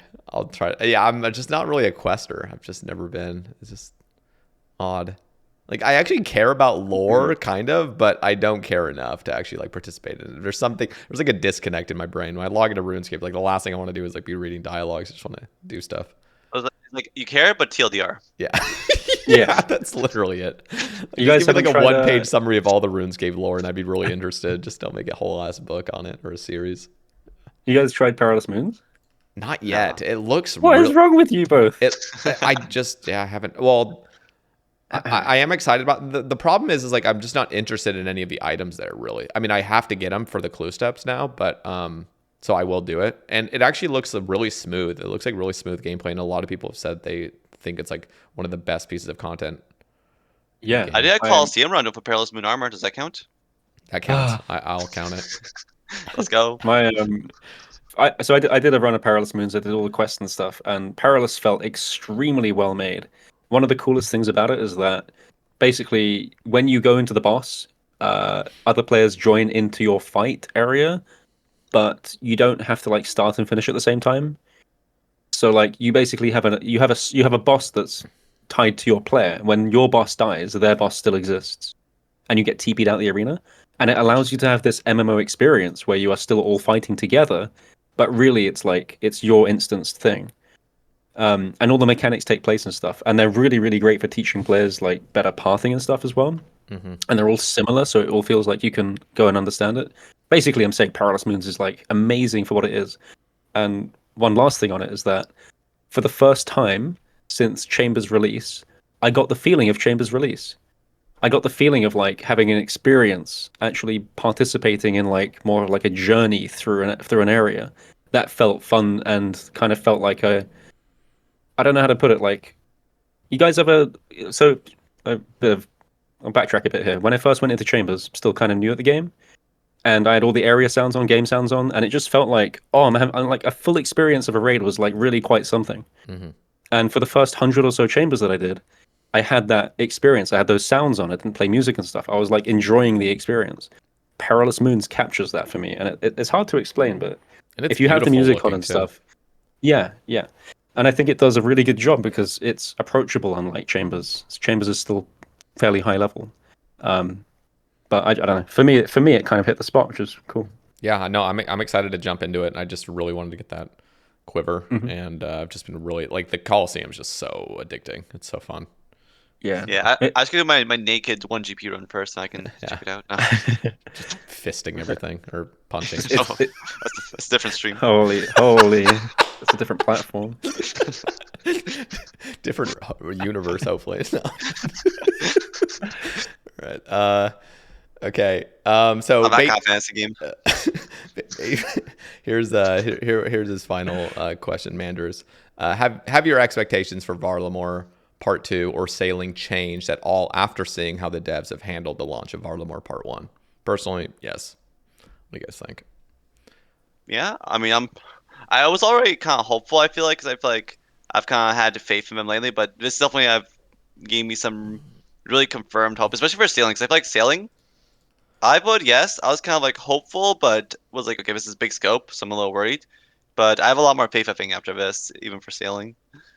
I agree with the idea, yeah. Especially for sailing. So like some people don't really know how long Valimor was in development for, and the answer was 12 months. They announced it 4 months into development, so they must have had the area planned and the content planned out. But it was a year to make Valimor, from start to finish. So sailing's been in development for about 6 months now, I want to say, maybe a bit longer. And it's not due to be released until realistically like mid 2025, late 2025, something like that, maybe. So we're talking at least a year of development, and we're not talking about developing like an area at least, but all of that can be packed into the actual core experience and the little islands and stuff. So in short, yeah, faith is very much strong as far as sailing going to be good goes. Yeah, they're killing it. And on top of all these amazing pieces of content, they're also looking at old pieces of content, readjusting things, and really taking the time and care to listen to the community. Like it's just all the project rebalance stuff. I always get really excited about because I'm an Iron Man, so a lot of the stuff is pertinent to like my play style and stuff. And yeah, I have a lot of hope for sailing. Also, actually, in line with the Project Rebalance stuff, what are your guys' thoughts? Obviously, they haven't fully discussed. They're going to drop it soon, I think sometime in April, about the defense changes and elemental weaknesses and potentially different range style adjustments. What are you guys kind of nervous of that? Do you guys think it's a good move? Obviously, we don't know all the details, but what are you guys' like first impressions? I feel like it's interesting. I worry a little bit about like if a combat system becomes a little bit overcomplicated, but with like all these different weird things. But I feel like it could add an interesting element of like making because currently there's such a big gap of like you got a T-bow, a scythe, and a shadow, and like everything below kind of like falls off. So making more of a variety of weapons like viable at different places, I feel like in theory sounds like cool. Um, but yeah, just concerns over like if it does get a little overcomplicated of so many weaknesses. But I feel like I like the idea of like, oh yeah, you see a boss, but it looks like it'd be weak to water. Use a water spell, or like you stab it because it's got like a weak point of a shell. I don't know. I feel like it seems cool in that regard. So, but yeah, Yeah, just don't Yeah, over convolute it, basically. I kind of yeah. agree there. The nice thing is it opens up some reward space. It opens up more niches to be used, so Oh yeah. they can create more weaponry. Or we have like T-bow Shadow Scythe, but we could have like an equivalent for different styles of magic or range, and a stab mega rare or a crush mega rare. You can have all these down the road and stuff. So more reward space is good because in the current state, it's beginning to get a little bit saturated. Let's just quickly touch on raids for predictions, I guess. Like, what do you guys think are even going to be, or what do you think will be the mega rare from raids 4? Well, I'm just thinking because we already have all 3 styles. Have you guys ever thought about anything that you think would be good for that? And like, just, I guess, weapons in general, like rewards in general from there, and also just the content. Do you guys have any sort of ideas of what's going to happen? I haven't really thought about it too much, but we've had one of each style. I wouldn't be surprised if we go back, maybe like one of the other melee styles, or maybe like some sort of like unique, like I don't know, like a heck of a never got releasing of a 2-tick magic speed, or um like some sort of more of a side grade for like one of the styles, like I don't know, yeah, just something different. But it'd be interesting. If we got hmm, like a yeah, just like a faster weapon because like all the mega rares right now are 5-tick. Mm-hmm. I feel like there's cases where like especially for like tick fixing, having like another weapon of a different tick speed could be really huge. So I feel like maybe we'll get like a different tick speed mega rare for once, I, potentially. I'd love to see something that replaces blowpipe. I know it's iconic and it's been around forever, but at the end of the day, it's beginning to need something that does a little bit better or in a slightly different way. So I, I'd like to see a mega rare blowpipe equivalent or something like that. I would love a 2-tick mage weapon or a 2-tick melee weapon. Yeah, two tick mage should work or melee. That would Yeah. be One thing I that think takes that so much balancing though. You gotta be yeah, very careful of gear, like full gear upgrades and stuff. Yeah. there's a lot of asks for things like more slots, like give us a second ring slot or an earring slot or like an aura slot. Mm-hmm. Personally, I actually think that it's time to get 120 HP.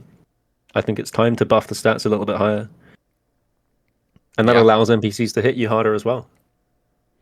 That would be interesting. That I know that's Because definitely like pretty controversial when it is, skills go yeah. above 99. But honestly, like there's When it, the game's I'm calling progressing. I'm calling exclusively for the combat stats on your top panels, like HP, prayer, run energy, special attack. Those four things can be improved to like 120 or whatever.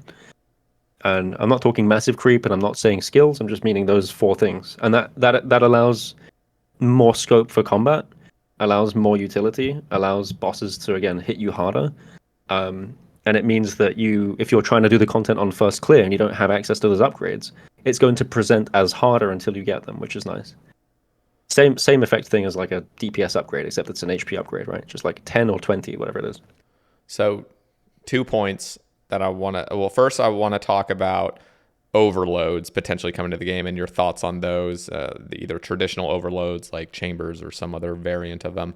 And the other thing is just what happens with CA tasks, like previous CA tasks where times, like let's just say, for example, in 3 years from now, we have major upgrades, we have overloads, we have all these other things, and the Inferno CA time is still 65 minutes. Like, it's just like, okay, do you think there'll be retroactive, or not retroactive, but just like changes to previous CAs in the future, or do you think it's fine to hold the line and they will get made easier over time? Like, they're already getting made easier, obviously, with gear upgrades, but do you guys think that's even something to worry about at all?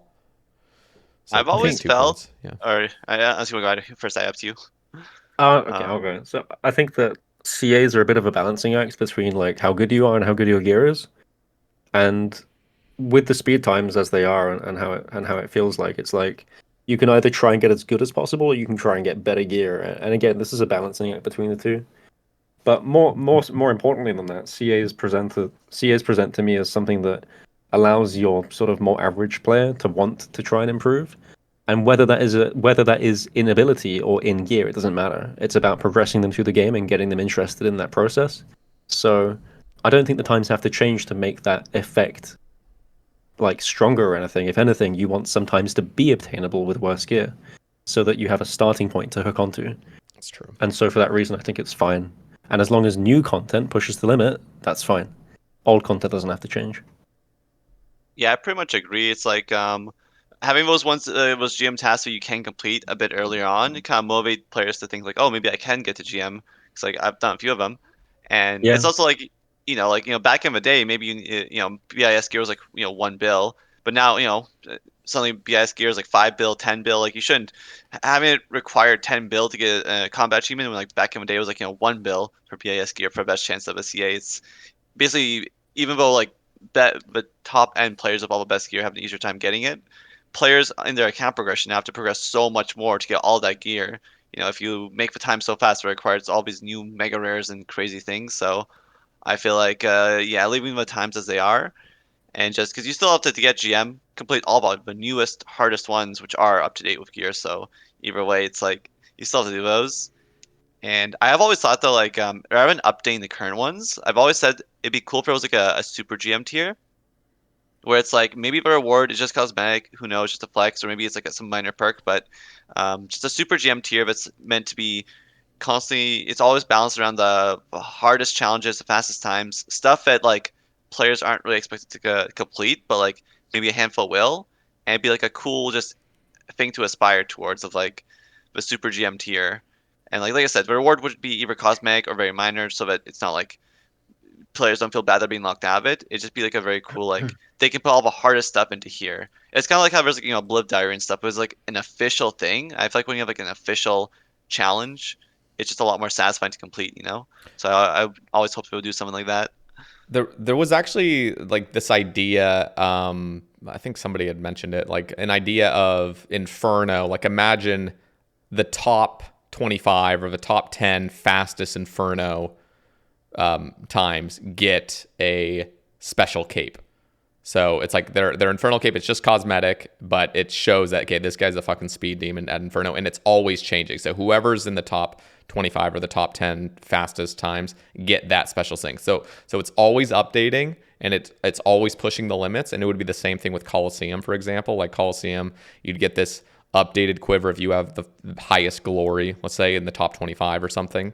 I don't even know if their engine could like handle something like that, where it's just constantly changing, but I mean, I guess would have to deal with like log out time. So like you'd keep it and then you log out, and then if you've lost it, by the time you log back in, you'd lose it. But it's purely cosmetic, just a flex. So it's not like a super GM where it's just like, oh shit, everyone feels kind of like they need to do this, kind of. But it's just something for like speeds, I guess. I don't even know. Like, does that sound good at all?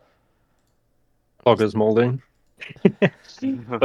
But other than that, I mean, I don't see the harm in it, but I don't know. There's people with alt accounts as well. It's not really necessary, I guess. It's kind of just like a directly, very specifically catered thing, which is always a bit questionable. Yeah. And I don't personally hate it because of my position for these things, but at the same time, I'm just like, I don't think it'll fly really, I guess.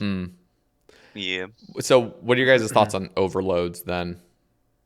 And do you guys want them? They need to come from a reward. They need to be a reward, they need to be unlockable from a piece of content that's difficult. They need to be, because basically they're power creep, right? Mm-hmm. So if you want power creep, you have to justify the power creep. So if they come as a reward from raids 4, I'd be like, yeah, sounds good. If they come as a reward from like a novice quest or something, I'm gonna be pissed. That's really all it is, though. Yeah. I agree. But you guys are fine with the idea of, oh, well, so here's a concern is if you come out with overloads, what are the stats actually going to be now? Let's just assume that none of our base stats are changing. Everything's still 99. Like what would an overload boost you to? And is this getting rid of saturated heart entirely? Is this getting rid of all range bonds? Like what's happening exactly? Break down heart to make components for the overload? Maybe that's a bit messed up for Iron Man. I'm not sure. It's fucked up. Yeah, totally fucked up. But they chose to limit themselves. What about using the heart to imbue an item to break down into overloads, so you don't use the heart? Well, now, it's a tricky one. Yeah, it's just tricky because I mean, it's like, what do you even? I don't know. It's just odd. Now, if overloads were just a super expensive thing where you can't even make them, it's simply just a rare reward, similar to like Vials of Blood from Tob. You only get it from raids 4, so they have extremely high prices, maybe like in the 150k area. Of just like, okay, you want an overload, it's going to cost you or something. I just realized something. We don't have to include heart in the overload problem. We can just exclude it and just make it so it's range and melee. Heart can just exist alongside it, and it's the same thing. I mean, heart is an overload right now, isn't it? Kind of. Yeah, pretty much. So actually, it's not that big a deal. You could even have an imbued heart version, like a superior imbued heart, that renews your stats when overloads come out, make it that extra step. So that's not quite a problem. Yeah, I thought we were kind of going by approach of like step by step working toward the overloads. We got divine potions. Maybe at some point we got like another like tier up. So I feel like we're just all about taking the steps to slowly get to the overloads, not like jumping in all the way at once. Mm-hmm. It's just weird because like if you were to have something like a range pop boost to 118, like holy shit, like range has just become even just. I feel like. Yeah, go. Yeah, I feel like maybe for now, just like if it was an overload, just boost to the the 118, 112 stats. Maybe in the future, but like a full like chambers overload. But I feel like if we do get an overload in the near future, it'd probably just like the 112 and 118, like not 118 for range and magic. I thought it'd be a little too much like at least right now, outside of but like maybe in the future. But let's just go to 125, just like Chambers has, right? 125. 125. Let's go. Dude, what would the shadow hit on task? Like 125? Like seriously? Like what? Because the heart already, I'm pretty sure when you saturate heart on a task with full max mage, you get like 8 max hits or something like ridiculous. Like so, if you boost it to 125, you'd be hitting like 80s or like. No, higher than 8. Wait. What's the? I think it's 73 right now. Probably hit like 84, 82, 83. Jesus It's a lot. Yeah, it's like an 80 inside Toa, but like outside of Toa, it's like of a task like a 71 or I think it's 2. 73 actually, because I Yeah, remember seeing 70. a 73 with 99.8% accuracy or something. Lovely. Yeah, Oh Mm. my god, this so shit almost a is 90. it's getting the game's getting out of control to balance. That was something like actually I don't even know if I ever got maybe I got Aatykon's take on ruinous powers, but were you guys like I was so happy when they just entirely removed ruinous powers from the like discussion just because I thought it would be just overly complex. Personal, this is my personal take. Now you guys got to mess with it, and I'm obviously you guys are way higher like level PvMer. So like, what is your guys' thoughts on a new prayer book in general, and do you think it's good that we just stay on the standard prayer book forever? I And felt God like alignments, we also got to talk about that. But yeah, go first. yeah, I felt like when they unleashed the trying to do ruinous prayers, the big thing was like they wanted the prayer book to be different enough from the original prayer book that it's worth having another prayer book. But then there's too many drop like issues like with melee prayer, like the protection prayers not being good enough, etc. But like they had to so many compromises to a point where it almost just becomes the current prayer book with just like some extra stuff. So I felt like it almost just feels better just to have like like the godline prayers like just give us like a few new prayers we choose from versus like a whole new book because once again it feels like we're kind of forced to add certain prayers to make it viable and where it just feels too much like the previous prayer book, but if you make it too different it becomes almost like unusably different because so much is required and so many basic things are required for it to work. Yeah. So but yeah, ruinous prayers I felt like I like the idea of it and like it's cool having like these new prayers, but it just wasn't quite getting in the right but perfect state. And I think they just kind of like ditched it because it was like DD2 is coming up and it's like the second third iteration. So I feel like with some refinement maybe coming good, but once again I think it's very hard to make a prayer book that's not just the same thing but with slightly just slightly different prayers. So I feel like doing the God alignment prayers instead or something like that. I think I like a lot more. Where it's just like give us a few unique ones. You can like choose which prayer book which one you want, which god you want to be aligned with. If you want like more defensive, offensive, team based, whatever. So I kind of like the idea more. So yeah, Yeah, I generally agree here. I think that they need to probably have a bit of a clear out of the existing prayer book because we have like a billion things like thick skin and clarity of thought and sharp eye and mystic will. Like, who's using these things, right? well, I mean Um, Hawkeye's nice. I use that one a Well, lot. I know a cold that's one uses trure. clarity of thought Shit, you too. guys are right. I'm sorry. Yeah. I'll shut up. I'll shut up. No, but like, there's realistically what like 10 prayers we can just get rid of. No one uses once you get to a certain level, and you can Recover fill stat levels. recover stat levels, and you can start having new stuff fill the gap. You can offer them as rewards from bosses. You can have any manner of prayers like what's that one from Ruinous Powers, the accuracy one? Intensify. Intensify. Yeah, you can have Intensify as a reward from a boss that drops like a prayer scroll, and you can add that to the prayer book, having cut out 10 prayers. And you can start to do that to open up even more reward space without killing the prayer book as it currently stands. That sounds nice to me, at least. I even think that, I mean, we clearly, when you look at the prayer book, if you guys aren't filtering it, we have 6 additional spaces that can be filled. And I think over the next few years, like I am honestly, it seems like the community sentiment over the God alignment prayers is basically like these are just people don't want them. Now, obviously, we haven't even seen what they're doing, and Jagex is trying to be as careful as humanly possible here.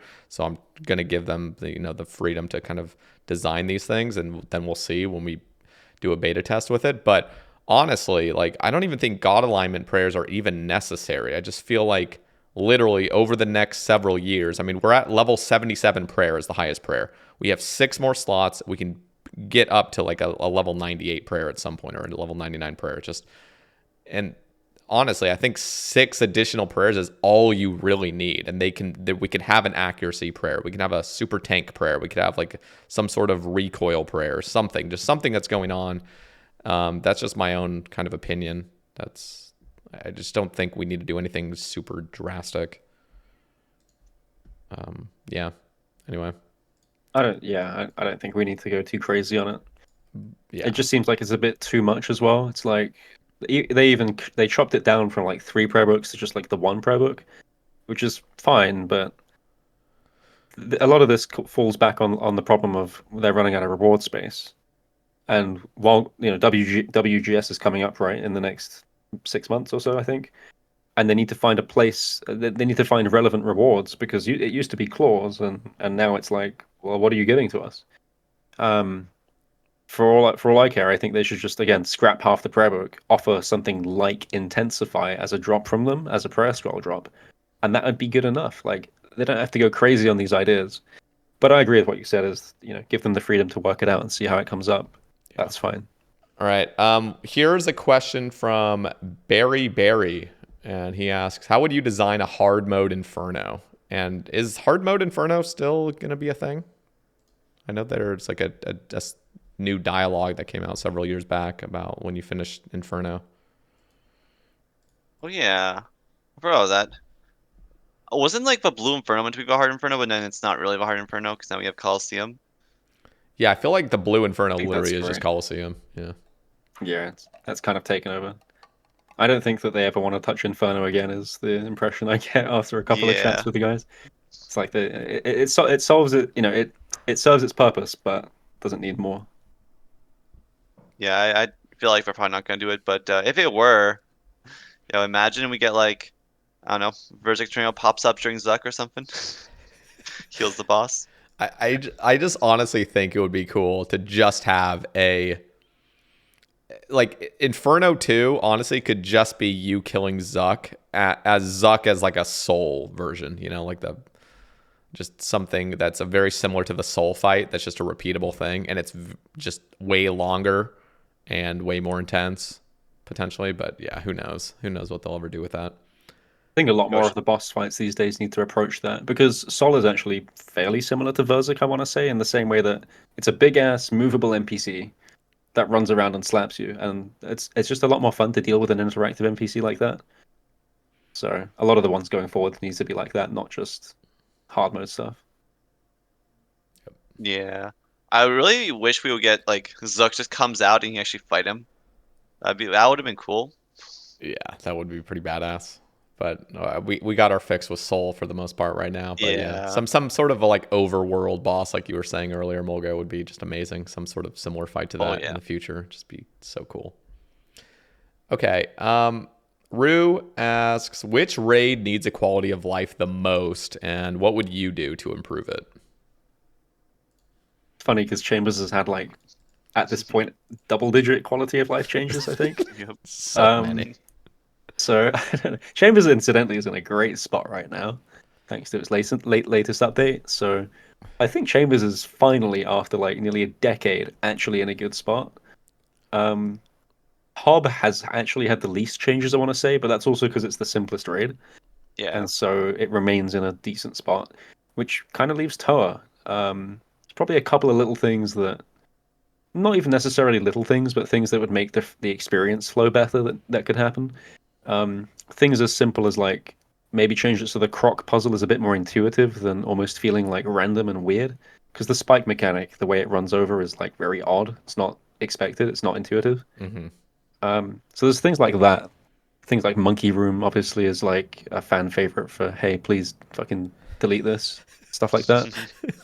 So Toa is the raid right now that needs a bit of love. I was seriously like, obviously they're probably not ever gonna do this, and there's probably a good reason why. But seriously, if they had just made it so you can turn on or you could turn off puzzles entirely for like negative 150 invocation, just something where it's like, Yeah. just remove. I just want to kill the bosses. Like that would be. I mean, nobody would ever do the puzzles again. Probably. Not everybody, but just. It's sad because I was always that big advocate for puzzles being involved in raids. I always was, because I just thought it would be cool. And again, in my mind, without you actually doing it, and trust me, Monkey Room was not my idea of a puzzle either, to be fair. No. Kefri was more what I'm thinking. And Kefri, honestly, is quick enough. Like that is what I was almost imagining when I was thinking of puzzle rooms, but something that's just like a hallway you're running to the next thing. Obviously, raids get so much more complicated when there's like parties and invocations and all this other stuff, and you have to wait for all your players to show up, so it's not as intuitive. But Kefri is honestly what I was imagining, and if every single boss had something similar to a Kefri and a different sort of thematic thing, that would have felt a lot nicer personally. But goddamn, Monkey Room is just... I'm not sure I'd be okay with like 4 Kefri-esque things, even if there was variety. I It's just think that the way they, yeah. I think the way they should probably do it is if they want to have puzzles, it's okay, but do it more of like a basically put it in entry mode, put it in a quote unquote thematic mode, something where if you want the full experience of what it was like to play it on release, Hmm. maybe do that, and then give players a quote unquote expert mode that is actually just the PvM, Yep. And and that would be fine too. there also is something to be said, like raids, because when raids 1 came out, it was literally meant as a raid where you skill for your supplies in there, you make your potions, you do all this other stuff, and then we just got to the point where it's just no prepping everything, so it literally just feels like a PvM. But that thing used to drop like the dragon harpoon and stuff. Like it was kind of meant for skillers to be involved as well. But nowadays, yeah, raiding at this point really is just about like, just let us hit boss, and I'm actually in full alignment with that at this point because it's just more fun, it's more speedy. I feel like that was the sort of end game of it anyway, because if you look at pretty much every other game on the planet when it comes to high level rating, MMOs particularly, that's kind of where it goes.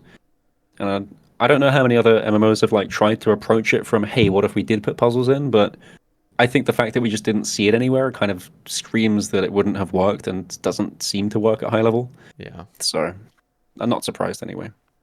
Yeah. Yep. Yeah, it's kind of hard. At MolGoat, do you have anything? I mean, I like maybe I like the puzzle a bit more than most people, but in like a speedrunning perspective, it's like trying to be perfect every time. So it's a little different than casual KC. You just want to click boss, not try like do these tick perfect like oh spin the mirror 90 degrees to hit the light beam one tick faster, you know? Yeah. Yeah, For it's me, it tough. comes. Yeah. Yeah, go. I was gonna say like I liked doing the puzzles for the first 10 raids, and then after that it was a problem. So it was very much like a as an experience, it's good. And because old school content is created to be replayable for like not just 100 raids, but like 1,000 raids. Mm-hmm. It's there's a certain point where it becomes a bit too repetitive for this stuff that like it's a puzzle for the first time, but like you do it 100 times, it's not a puzzle, it's a chore. Yep. Yeah, especially Monkey Room. Yeah. Monkey Room is just Especially, like, oh yeah, it's just Monkey like, reset.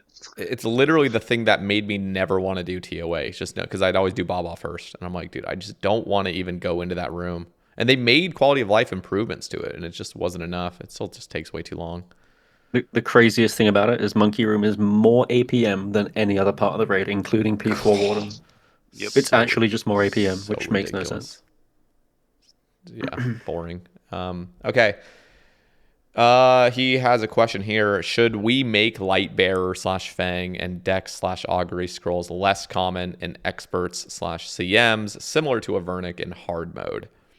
And he also asks, should normal Cox KC count towards capes? That's always really controversial. I have my own take on that, but I want to hear your guys' takes. I feel like as someone with 2,000 normal chambers KC, only 1,000 CM KC, I wouldn't mind it. Oh god. But I'm a little biased. I feel like it could be like even like a quarter of a KC for a normal KC. I don't know, but I'll grind a 2K CM KC if I need to.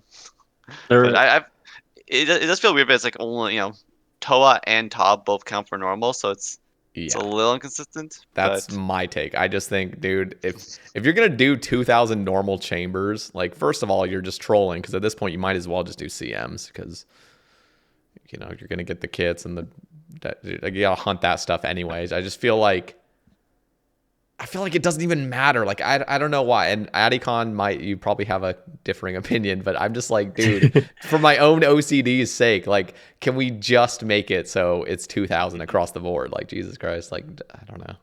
I got a couple of things here. So Okay. first of all, Cox came first. So if anyone's advocating for anything, it should be 2,000 hard mode Torv and 2,000 expert Toa.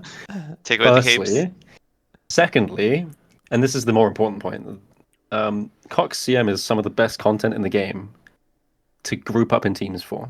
It's some of the most rewarding content to group up in teams for. For the consistency, the speed, and just playing with friends. Mm-hmm. And the more content we have in game in an MMO that allows players and encourages players to do team content, the better. Solo Cox is prevalent much more than team-based Cox because it's just easier to run in solo and no prep. And so for that reason, I want CM to stay the way it is because getting people to do that matters a lot. for the same reason like Perilous Moons is so fun, because you can see other players just trying to get groups going. Matters, and it takes you to another level. And let's not forget that more and more PvM, and especially CAs these days, requires teammates. So trying to get players to be a bit more social, trying to get teams going, I think that's valuable. And the last point... Yeah. Okay. I was... Sure. Well, I don't know if you have that last point, or do you want me to... I think I lost it. I'll think about it. Go, okay. You go. The thing I wanted to say is there are better ways to encourage... Because I still don't think Cox is at a good balance when it comes to teams. I mean, Ron plays games. His conversation a few months back on the cast, like, and many people mirror this sort of sentiment, is like, just make massing not a punishment. Like, make it so like you bring in teammates and you're not feeling like you're punished. TOA did a pretty good job where purple rates feel very fair, especially if you're just running like 8 mans. It feels good, like you're getting purples very, very consistently. Chambers doesn't feel good, and then you have mechanics like burning and, you know, people just sitting around making potions forever. It's just taking so fucking long. And it's like, okay, I'd much rather just solo this at this point, or have a duo partner that's on the same page as me. So I feel like there's further changes that could be made to Chambers to actually make teaming up with noobs and teaming up with other people that aren't on your level actually feel good.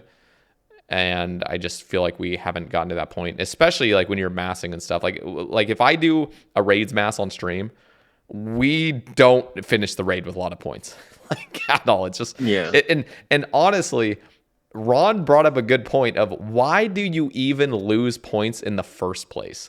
And I know this might sound crazy, but I actually agree with him here, where you're already losing so much time just by fucking around and dying repeatedly anyway. Like, losing 40% of your points is just, it's just so bad. Like, you're already being so inefficient by not being good at the content. Why are you getting further punished dramatically for being bad at the content? So I just feel like, honestly, if they wanted to make a good Chambers change, make it so you don't lose points anymore. Make it so the whole thing is based on your time spent in there. So it's like Sepulchre. Like, you don't lose XP by failing things. It's just you going slower is the detriment of your, you know, XP per hour. It's the same thing with Chambers. And I actually thought that was a great point, and it would encourage you to go in with noobs, because you're not just losing massive team points every time somebody dies.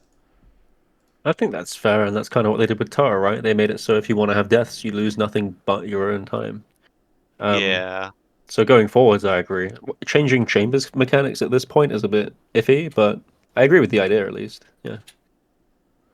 Yeah, it's really embarrassing when you're just like trying to have fun with the boys. You're bringing in people with low KCs, and then you just end up with like 50k total points by the end, and you have like a 20 raid mass, and it's just like, Jesus, this was such a waste of time. Like, this was horrible.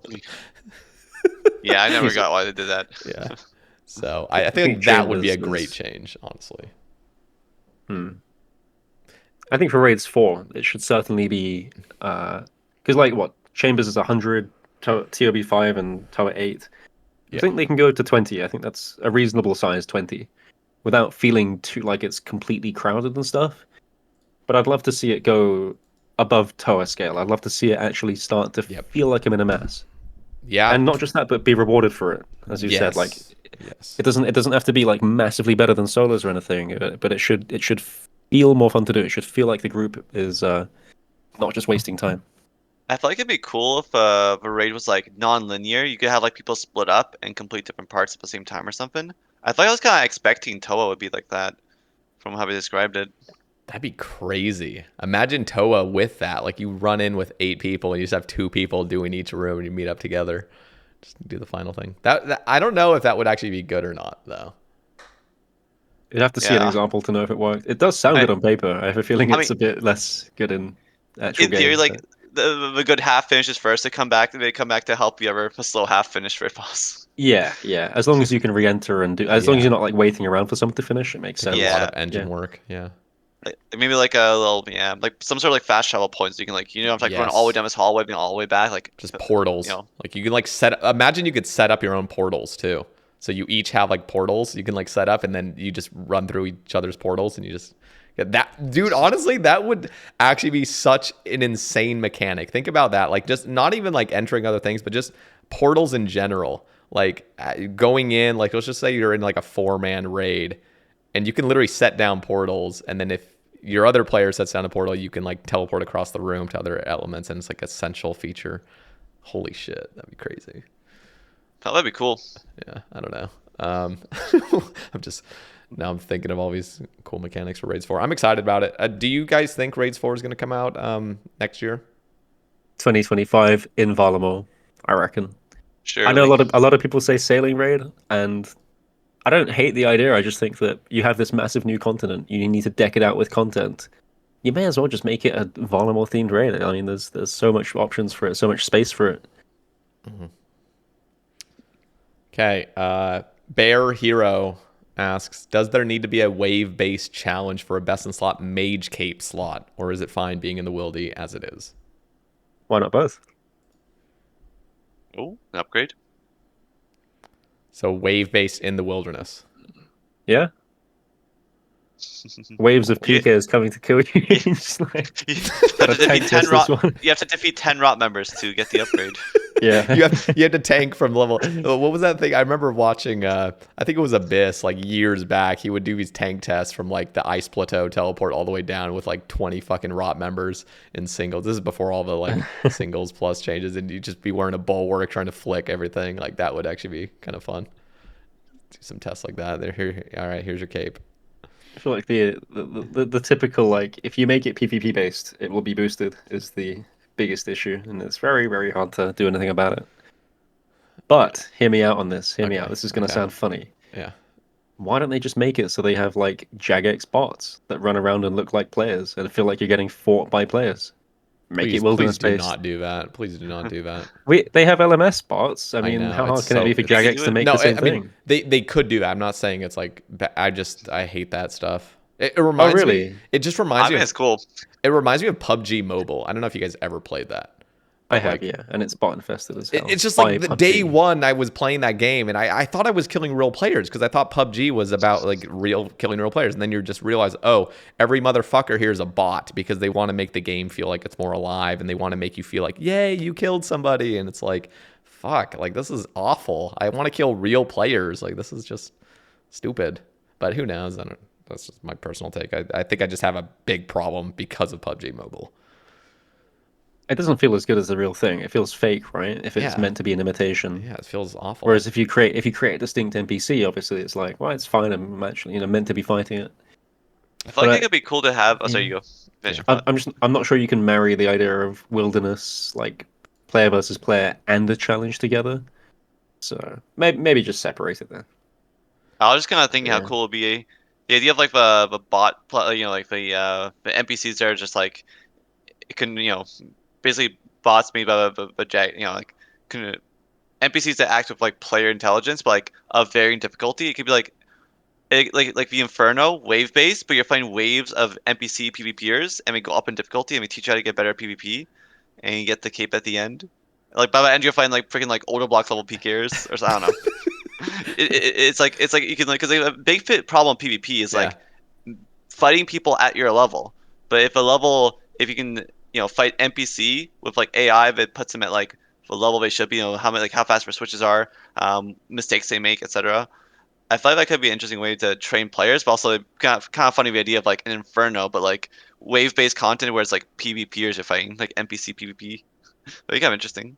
Yeah, no, I mean there are so many ideas. Plus wilderness, like on top of a new Mage Cape potentially in the future, I really want the Bellator version of the Treasonous and the Tyrannical Ring, like the 20 crush, the 20 stab, and the 6 strength. I want that so bad. Those rings are fucking useless, and they need that treatment bad. I think once we start to see some mega rare for those styles, it might also happen. We might get the rings for it too. Yeah. I feel the only reason Bellator exists is because Scythe. Okay. Carl asks, most fun you've ever had in the game. What is it? For me, Fun? Chambers aren't. Should have started with that, yeah. For me, Chambers. For me, early Chambers. Remember, I talked about that experience earlier, like Perilous Moons, and that experience of running through Chambers. My first 100 Chambers KC I think, was the most interesting stuff. Where I both felt like I was getting better upgrades, better gear, having a full experience, actually doing in-game content for the first time. It's not crazy like, speedrunning Inferno for records or Coliseum stuff, but it actually felt like I was having the most fun on the game and not trying to do some shit for stream, basically. Yep. What about you, MolGoat? Yeah. I feel like yeah, Chambers is a contender. Like Chambers opened before I was really a streamer. It's hard to think back so many years ago at this point. I feel like obviously I've had a lot of fun with Coliseum, a lot of fun. With what hours I put in. I don't know. I feel like maybe I feel like Tob was a good time as well. Like Tob with like the wiping and like uh I don't know the chaos of Tob. Hmm. I feel like it'd be between Chambers and Top. It's tough to say though. They were both like everything's like fun in its like own different way. Obviously, especially if you have like people you raid with that you know. I might go Top honestly. I feel like because I did have a lot more solo Chambers, but Top was content. I feel like on release. Is there any content that you feel was overrated? Even if everyone around you was having a blast, you just felt it didn't hit right. POA, I guess, kinda. I played for about a month after Torv release, and then I just stopped for 2 months. Like And I I like don't, Toa more. I don't know.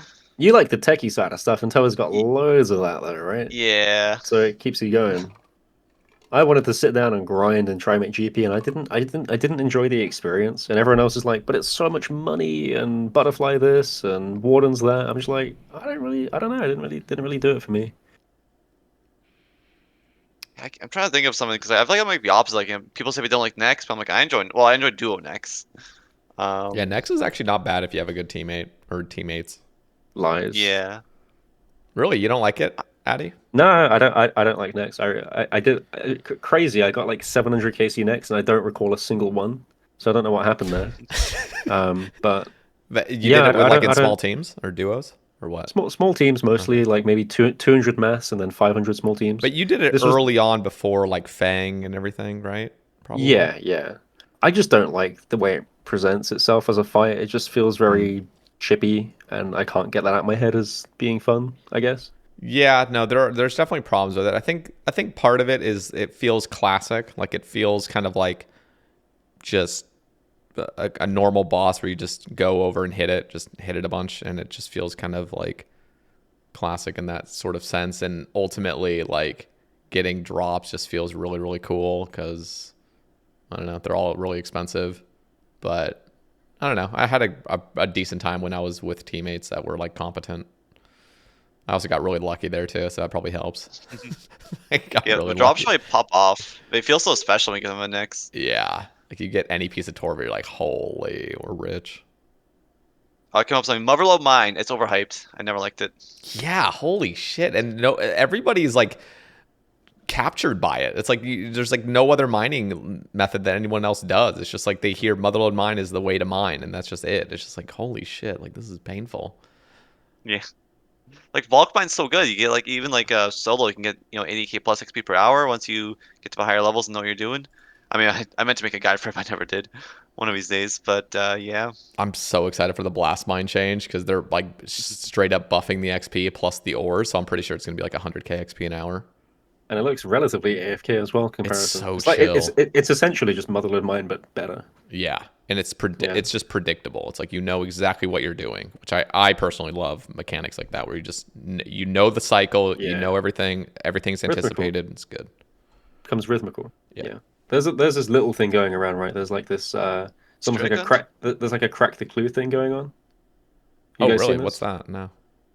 Is like these red Oh, coins you pick up or something? Or was it red? yeah. There's like red coins or something, What the and you fuck? can get them from doing different activities, but it's like an unsolved thing. The crack the clue Discord is kind of going around it. Whoa. And I had no idea it existed until yesterday. And I was like, I oh, love this that is a they do thing. that. I love that they do Easter Yeah. eggs like that. And I think they've planted a couple of just general Easter eggs around the area, which is very cool. Interesting. Do you think, I think we might have already kind of touched on it. Do you think they're going to be making any sort of hard mode Coliseum or infinite wave mode? They gotta do it. They gotta do endless, I think. But But what it's would probably not endless coming even out. look like? That's the problem now, because I feel like they already kind of capped out with the I 12 think waves. Like, it's just going to get fucking the chaotic. the obvious and issue ridden thing is that it's basically going to force you to take a new invocation every wave until you have them all. At which point you just die because you can't get that far with that many. You can't get far with Doom in So general, yeah. But I yeah, mean, how are the waves even gonna like? Just gonna spawn like 3 of everything at some point? Like that's just the room's gonna be so full of stuff. Like, yeah. what is I happening? I'm not really a fan of endless mode. I said this like Yeah. very early on in development. I don't think it's quite the play. And I guess the question was like, well, what would you do if not endless mode, which is the big question. Um, I had a really nice idea early on. I can't recall it very well now though. But I think the idea is to enrage. What am I saying? Enrage. Telos style enrage, but for Colosseum. Have the loot that you have, stake that loot to get better rates for pet, for loot, for difficulty, for glory, for whatever you want to do. Conceptually, it's simple. It's you complete a run, and you either claim your loot or you wish to start a new one that has X% in rage. Same as Telos basically, but move that to Colosseum. And Oh, I thought that okay. would be a much better way to do runs that doesn't just involve you having like 50 negative invos after like 50 waves. You would still have to redo fresh runs. You'd still be at the mercy of how it goes, but it would be harder every time, or some increased mechanics every time. Just sounds more fun than 50 Okay. crappy invos. Yeah. No, I mean that actually sounds like a pretty decent way. But so would it just be like it's a fully reset run, Yep, but now everything hits harder. yeah, it just hits a little bit harder. Like everything has like 5 extra DPS or something, or 10, or not DPS, but like 5 extra max hits or 10. I think that's more or less the idea. Yeah, everything Okay, becomes a little bit more lethal, and the important part is you stake your loot in favor of better loot. I So see. your loot might increase by like 10% per enrage level or whatever it is. That'd be crazy. Because Telos, yeah. Ooh, what about this? What about well, this might I'm just thinking, if you're staking your loot, are you still limited to the supplies you have? Because that's almost what I'm thinking now is like, what if? I think you should be allowed to get fresh supplies. Okay, Yeah. I think so. okay, yeah, that would Because the probably content have difficulty to be goes the up, way. it just makes sense. Yeah. It'd be interesting if like somehow the enrage mode could have like some level of AI to look at where you're standing and try to give you worse spawns as it gets harder. Like lower chance to get the free spawns where like not much stuff can see you. Like I mean, you kind of have to like figure out like the meta of like where people are standing, I guess, but like make it more likely you get like but 2 south spawns when you do a B5 west start, etc. That could be interesting. I do It's a. wonder. Do we know? Is it confirmed or not? Whether Glory? I thought like Glory was supposed to affect your chance of getting drops. Is that true or not? 'Cause I'm not sure I if it's been. also thought so, but I don't know. Probably very Okay. like minimally, I would guess. Or maybe there is. It's just like it's just so much RNG is already involved. It's hardly even noticeable. I feel like the answer is it should do, but probably doesn't. Is the thing. Hmm. Because they give us there are if you get glory, there's rewards that apply outside the Coliseum, like teleports to the Coliseum and stuff, bank chest. Yeah. And I think that was the main thing for it. But it would make sense if it tied into rewards as well. So Because then it's Okay. like, what's the point of pushing for like these really annoying invocations? Or like like because you don't even like to get the highest glory of like the for rewards. You don't really need to push that hard for the invocations. I feel like it would make sense if taking the more difficult ones rewards you with better loot. I think they're still deciding on what actually consists of hard because, for example, Solar Flare is 250 glory per run, and I love it. It's the easiest thing, and it's just like free glory, man. But Yep. yeah, there's some probably some balancing before they decide to clamp down on that and make it rewarding or not. Might be a thing for endless and or enrage mode. Like, hey, the glory actually does affect your chances. Now it matters once they balance the invos. Mm-hmm. And that might also be why they're waiting to put out endless mode is because they want to get that 2 week sample data and then like change stuff to make True. sure it feels good in the long run, I think which is also fine. I think what you said, enrage would be better than endless. I mean, it will be endless technically, but like I think enrage, like just constantly being made harder Yeah, is the way. instead of it just like continuing on from wave 12 to wave 13 and 14. It's like, what the hell? So yeah, I just don't want to be having 50 debuffs. That's all it comes down to. I can't consider that to be fun gameplay. Yeah, we'll see. Okay, I guess we'll kind of wrap things up. So I'm going to ask you guys each for a few shout outs if you guys have any. And thank you as well for your guys' time today. And for those still listening, down in the description, I'll have both of their links. Aaty and MolGoat have been just streaming a shit ton, so go follow their streams. They've been killing it, doing a ton of Coliseum. And you guys are also both coming out with guides, right? If they've not already dropped, maybe they already have. For You're like 500 probably by now. the guides. Yeah. Yep. Okay. I got my boss guide, but I'm still gotta make the other guide. There's so much to make, really. Yeah. But you guys, you guys are both killing it, so keep it up. And yeah, I'll ask you guys for some shout outs. I can go. I've got my couple. Okay. Also, I will do an FCF equivalent for Coliseum eventually, but I need to get better first, and I need to figure out like an easy way to make it approachable, because I'm not sure it can be easy-fied the same way as Inferno can be done, but it will come out eventually. As for shoutouts, I got two. One is Whiteager, because he's been pushing some crazy fun stuff early on, including the one prayer point run, which was just cool to watch. And the other was Ionia, because he's been going crazy on both the KC and the runs. He's got the record currently, and also like 70 KC, which is ridiculous. But he was in my top picks for some of the guys who would do best at Colosseum, and he's proving it time and time again. So, really cool stuff. Yeah, I was gonna call it Whiteager, but he's got them already. Yeah, I mean, let me think. Oh yeah, there's a Supalosa made like that little. He modified the the line of sight tool from the Inferno. He modified it for the Coliseum, so that's really cool. And So Puzzle Drop made the soul simulation as well. oh nice, yeah. Okay, I wasn't sure who did that one. Yeah. So shout out to them, because like those tools have been really cool and useful. So you guys honestly are killing it. I'm really just, it's just amazing seeing like your guys' like viewership and everything. So just keep it up. I greatly appreciate you guys' time coming on today and just talking with me. Next week, we're going to be having DVS on the cast for the first time. So I'm very excited to talk to him. And there's probably going to be some future Coliseum enthusiasts on the cast upcoming as well. So stay tuned. But thank you, Aaty and MolGoat, once again for coming on. Yeah, thanks for the time, man. Always fun. Thanks for having us. Yeah, no problem to you, wife having me.